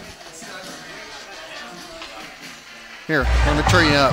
There we go. If I turn you up, that helps. Yeah, I guess if we have volume, yeah, that would help. I mean, I thought, yeah, there was a miscommunication. It was a bobbled snap, and I thought the quarterback jumped on it, and I thought the play was dead, and then all of a sudden I see a Lawrence player head down the field and get into the end zone. I was going to say, was his knee down? That's what I thought. I thought he was laying on the football. Like I said, I had a bad angle. His back was to me. So, like I said, we weren't able to see exactly what happened. But it was a botched snap, and they tried to get on it. And I wasn't sure, actually, if he was able to get back on it. But once again, This is a second half that Coach Cornelson obviously did not want to see his players commit all these fouls. Cassida gets the kickoff at the 12-yard line, gets across the 20, short of the 25. Maybe a little bit late, but third quarter snaps tells you about how bad it was on both sides. 114 yards total offense for the Blazers, 57 for Lawrence, 60 yards rushing for Gardner, 13 for Lawrence. Blazers had that 154-yard pass that went to Brody Marshall that helped out with the score. It's been a real, and Lawrence only had the ball 3 minutes in the the third quarter. Yeah. Clock at 3:28, 1st and 10. Guessman back at quarterback, not much there. Bends off to the right across the 25. Carrying the ball for the Blazers, that's going to be Trenton Bryan, a 5'8", 170-pound sophomore or junior. As Coach Cornelson calls his final timeout. Obviously something he didn't like. And here's the one thing you don't want to do. You bring your second string in to get them some reps. You're feeling pretty decent, but you need these guys to execute. You never know when one of these guys are going to have to step in. We've already seen 2 botched snaps. We've seen Baylor Maxwell get hurt last week. AJ Rodriguez has to come in. Now we've seen Eubank with an apparent knee injury. Hopefully everything's going to work out there, so you had to bring someone else in. You're one injury away from getting in. You've got to be able to execute against these guys. Exactly, and bringing in these second stringers, they're second stringers. Obviously they haven't had enough reps to, but 2 consecutive botched snaps on that last drive that ended up in a scoop and score. Not looking good for these second string Blazers right now. Hand off to the right side across the 30-yard line, still fighting ahead. Finally get the whistle blown. On the carry is Jacob Butash. Love that name.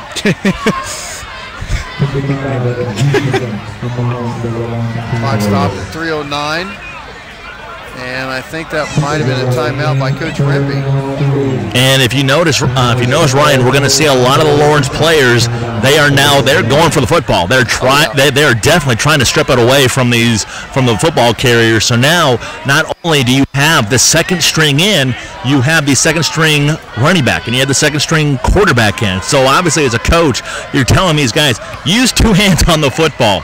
You have to hold on to the football because that's what Lawrence is going to do now. Obviously, with those 2 botched snaps, you had that fumble return for a touchdown. That's what the Lions are going to do now. They're going to have to. They're going to try to rip the football out of the Blazers football, out of the Carriers' arms right now. So as a coach, you're telling you guys, hang on to the football. They're going to go for it. So hang on to it. Well, and not only that. Coach Cornelson would really like to see these guys play a complete game. Not just a half a game or play well a half and kind of lollygag after a little bit after you get the get the lead. Right. They're needing to really start making an issue. As Butash with the carry on the right side, he's going to have enough for a first down. Stops the clock at 3:04. And like you said, it's the thing is that you've got to learn how to play a complete game.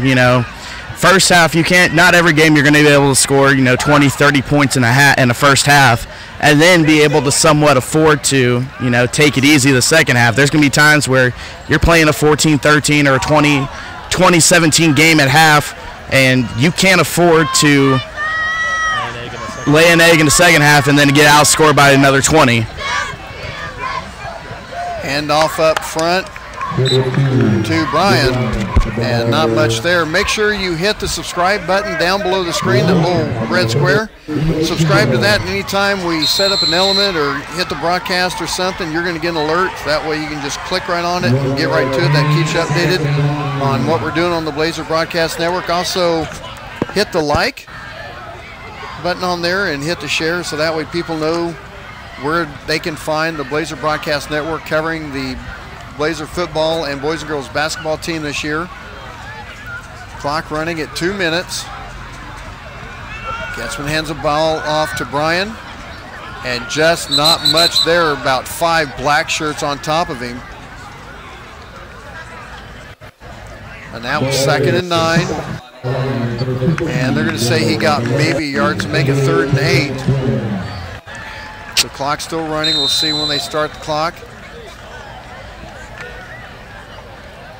And they're going to be able to get the ball down, or get the clock down to about 1:10, as they are in no hurry to get the offense going. Our next broadcast will be next week. We will have video coverage from home as the Hawks of Olathe East come into town. Nice hole right there. Butash to the right side. He should have just stayed to the right. He cut it back inside into about 3 black shirts, but he gets across the line, 45 up to about the 42. I thought Butash was just going to stay to the right and keep going. That's what I thought too, but he decided to make that cut over, and unfortunately it ends that great run by Butash.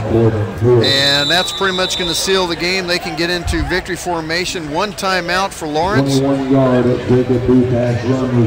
As the clock is running under a minute. And I would say they're going to go into the victory formation here. Actually, they're going to let it run down. Hand off to Brian up the middle. And that could possibly be the last play of the game. As we will head into the McCarthy Auto Group postgame show. Blazers with a 33-13 lead. And they're going to have to snap the ball one more time.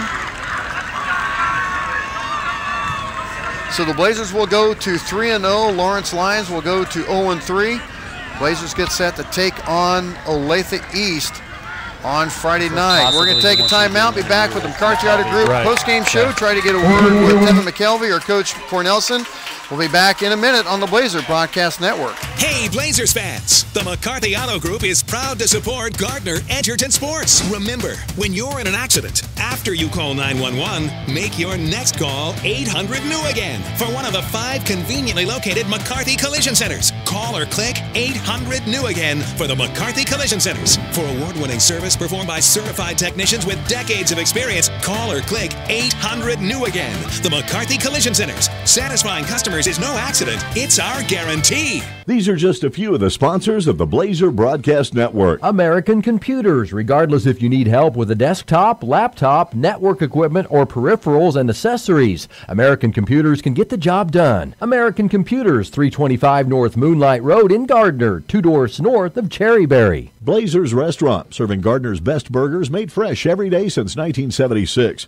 Blazers Restaurant, 131 North Center in Gardner. Capes Whole Homes Heating and Air Conditioning, proudly serving Blazer fans in Gardner and surrounding areas. Call Capes Whole Homes Heating and Air Conditioning at 638-1647. These are just a few of the sponsors of the Blazer Broadcast Network. Ryan Ragland, Will McIntyre back with you at the McCarthy Auto Group broadcast booth as he is totaling up the game stats. Ian Ford and Jared Finley down along the sideline with the sideline reports, and a huge thanks to Capes Whole Homes Heating and Cooling for their sponsorship of the coaches' comments, as they are, the football team is going over to the student section, or where are they going? Oh, they're just going to the end zone for their talk is what they're doing, and we'll see if Ian or Jared can get a word with Tevin McKelvey or Coach Cornelson. And guys, as we talked about, Coach Cornelson's not going to be happy with that second half. He came walking off the first half happy with having the score, but there's a lot of things to fix, and he wanted to finish the game not exactly how he wanted to finish the game. And that was something that obviously that's what he said, going into halftime. That's what they didn't want to lay an egg. That's what he really stressed, was that they did not want to lay an egg, in that second half, because that's what they did last week. And now with that second half, Coach Cornelson cannot be happy with the way his team played in that second half. I mean, a win's a win, but obviously you have to get better. Every quarter, every game, you have to see improvement. And obviously, as a coach, you want to see your team play a full game, a full 4 quarters. And Gardner, the Blazers just weren't able to get that done and play a full game, but still able to get away with the victory. The McCarthy Auto Group player of the game, obviously, Tevin McKelvey. We don't have his individual stats, but he ran for a touchdown, passed for a touchdown. I got Tevin right here. We got Tevin. Actually, McKelvey. He's going. Yeah, they're going to go with the student section, sing alma mater. See if we can get with Coach Cornelson real quick and just get a quick word with him. Yeah, he got a win, but there's a lot of things they need to shore up before they take on Olathe East next week. All right, I am joined now by Coach Cornelson. And Coach, I know one of the things that you said to me going into halftime was you did not want your team to lay an egg in that second half. Obviously, you can't be too happy with the way your kids played, but you're happy with the win. Yeah, our kids are playing hard. Again, we did it again. We got to figure out how to play a good third quarter. So obviously, whatever adjustments or talks or whatever we're doing at halftime, we got to change our plan and hopefully come out and play a better third quarter next week. Obviously not been able to see the game film or anything. What are some positives that you saw from this game? And obviously, what are some things going into next week that you're going to have to work on? Offensively, first half, I thought we moved the ball well. I thought our offensive line picked it up well. And then they made some adjustments, and we didn't counter our adjustments very well. There were some things we should have been able to find that we couldn't really find. And we just got to be more consistent. Sometimes we go sporadic on our consistency. And so that's probably the biggest thing is, hey, just be consistent what we're doing. Coach, once again, 3-0 on the season. Your thoughts? Yeah, I'm excited for the kids. They've worked hard, and obviously this has been a long time coming. So, we're not going to pout about it. We're just, hey, it's a win. We'll take it. We're going to try to be better next week. Coach Cornelson, thank you very much. Thank you. Guys? Coach Cornelson with Jarrett Finley down below, brought to you by Capes Whole Homes Heating and Cooling. Real quick, Jarrett, if you can come down here and find Tevin McKelvey, see if you can go ahead and give him your headset, because I got a special question I got to ask him real quick, because he's not going to get it unless it comes from me. So I gotta ask him this one. But Tevin McKelvey, the McCarthy player of the game, if you can find him. Will is still working on the final stats of the game, as you can hear the student body with the alma mater, and see if we can find I'm trying to look for Tevin real quick. You got him, sister? Tevin. Yeah, there he is. Get with Tevin real quick. Give him the headset real quick.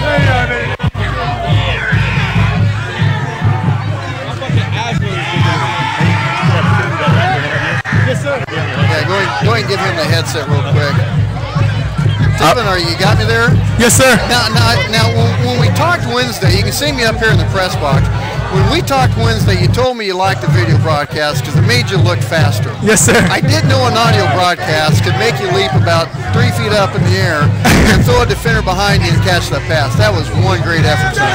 Thank you very much. Talk a little bit about, you're in this offense, and we had talked a little bit Wednesday. You're really liking this offense. It gives you ability to get the running and use your ability that not only you but this team has. But talk a little bit about the freeness that you have and the ability with that front line and how dominating they were that first half. It's not all about me getting the holes. If we play another team and they scout us and they see one of us scoring, it opens up for also all of our other backs. So it helps everybody in the long run, and we all just get yards, and everybody runs hard, and everybody blocks hard, and I just love it. And this is my family, and we just work together all day. And you gotta like it when you get a guy like Getzman that can sit there and just put the ball up and say, hey, go up there and get it, and you get yourself in a good position. And plus that front line, giving him time to be able to see that route. Oh, yeah, I love Getzman. He's great. I couldn't ask for a better quarterback. Well, nice job tonight. You guys got Olathe East coming up next week. Yes, sir. Enjoy this one, and we'll probably see you. We'll probably see you Wednesday, and we'll talk more then. Yes, sir. Thank you. All right, nice job. Tevin McKelvey, the McCarthy Auto Group player of the game, as Blazers come up with a nice 33-13 win. And your final thoughts there, Jared? It was number one. It's a great win. It was a great road win, for these guys to get on the road. And once again, it's a 3-0 start for the Blazers. Obviously, with what they went through last season, with that 10-game slide, you got to be happy, because you're talking about seniors and juniors, and especially sophomores as well, who experienced that. And obviously, as you're an upperclassman, you hate losing. You don't want to do that again with a new coach, and obviously you can see that has totally and completely invigorated this team as they are playing some serious football right now. Once again, 3-0 on the season. They're playing great. Just wait, and you heard Coach Cornelson say it. Once we put together a complete football game, we're going to be a very, very dangerous squad, and obviously we can't wait for that to happen, and this is going to be a very good football team. When they place it all together, they're going to be a tough team to beat. You took the words right out of my mouth, and that's exactly what I was thinking. This is a team that's not playing a complete game, and they're 3-0. And it may, it's strange how things will work out. You can sit there and not play well with 3-0. Find out what you need to do to improve, and find out what a championship team is like. If that's what you want to be, get a chance to make the mistakes, get away with it, don't make it again, and get later on in the season when it really counts. Then you can finish your games off. Exactly, and of course now we're starting into the real meat of the schedule. Going into next Friday, the teams are just going to gradually get tougher and tougher, and obviously going to be, playing on the road, that's going to get tougher as well. So once again, when this team is able to put it all together, and obviously we saw what that offensive line can do and open up some huge holes for that running game, this team is really, really tough to beat. Nice job by Jared Finley and Ian Ford down the sideline. We'll get your tail up here, and we'll talk to you after the game. All right, thanks.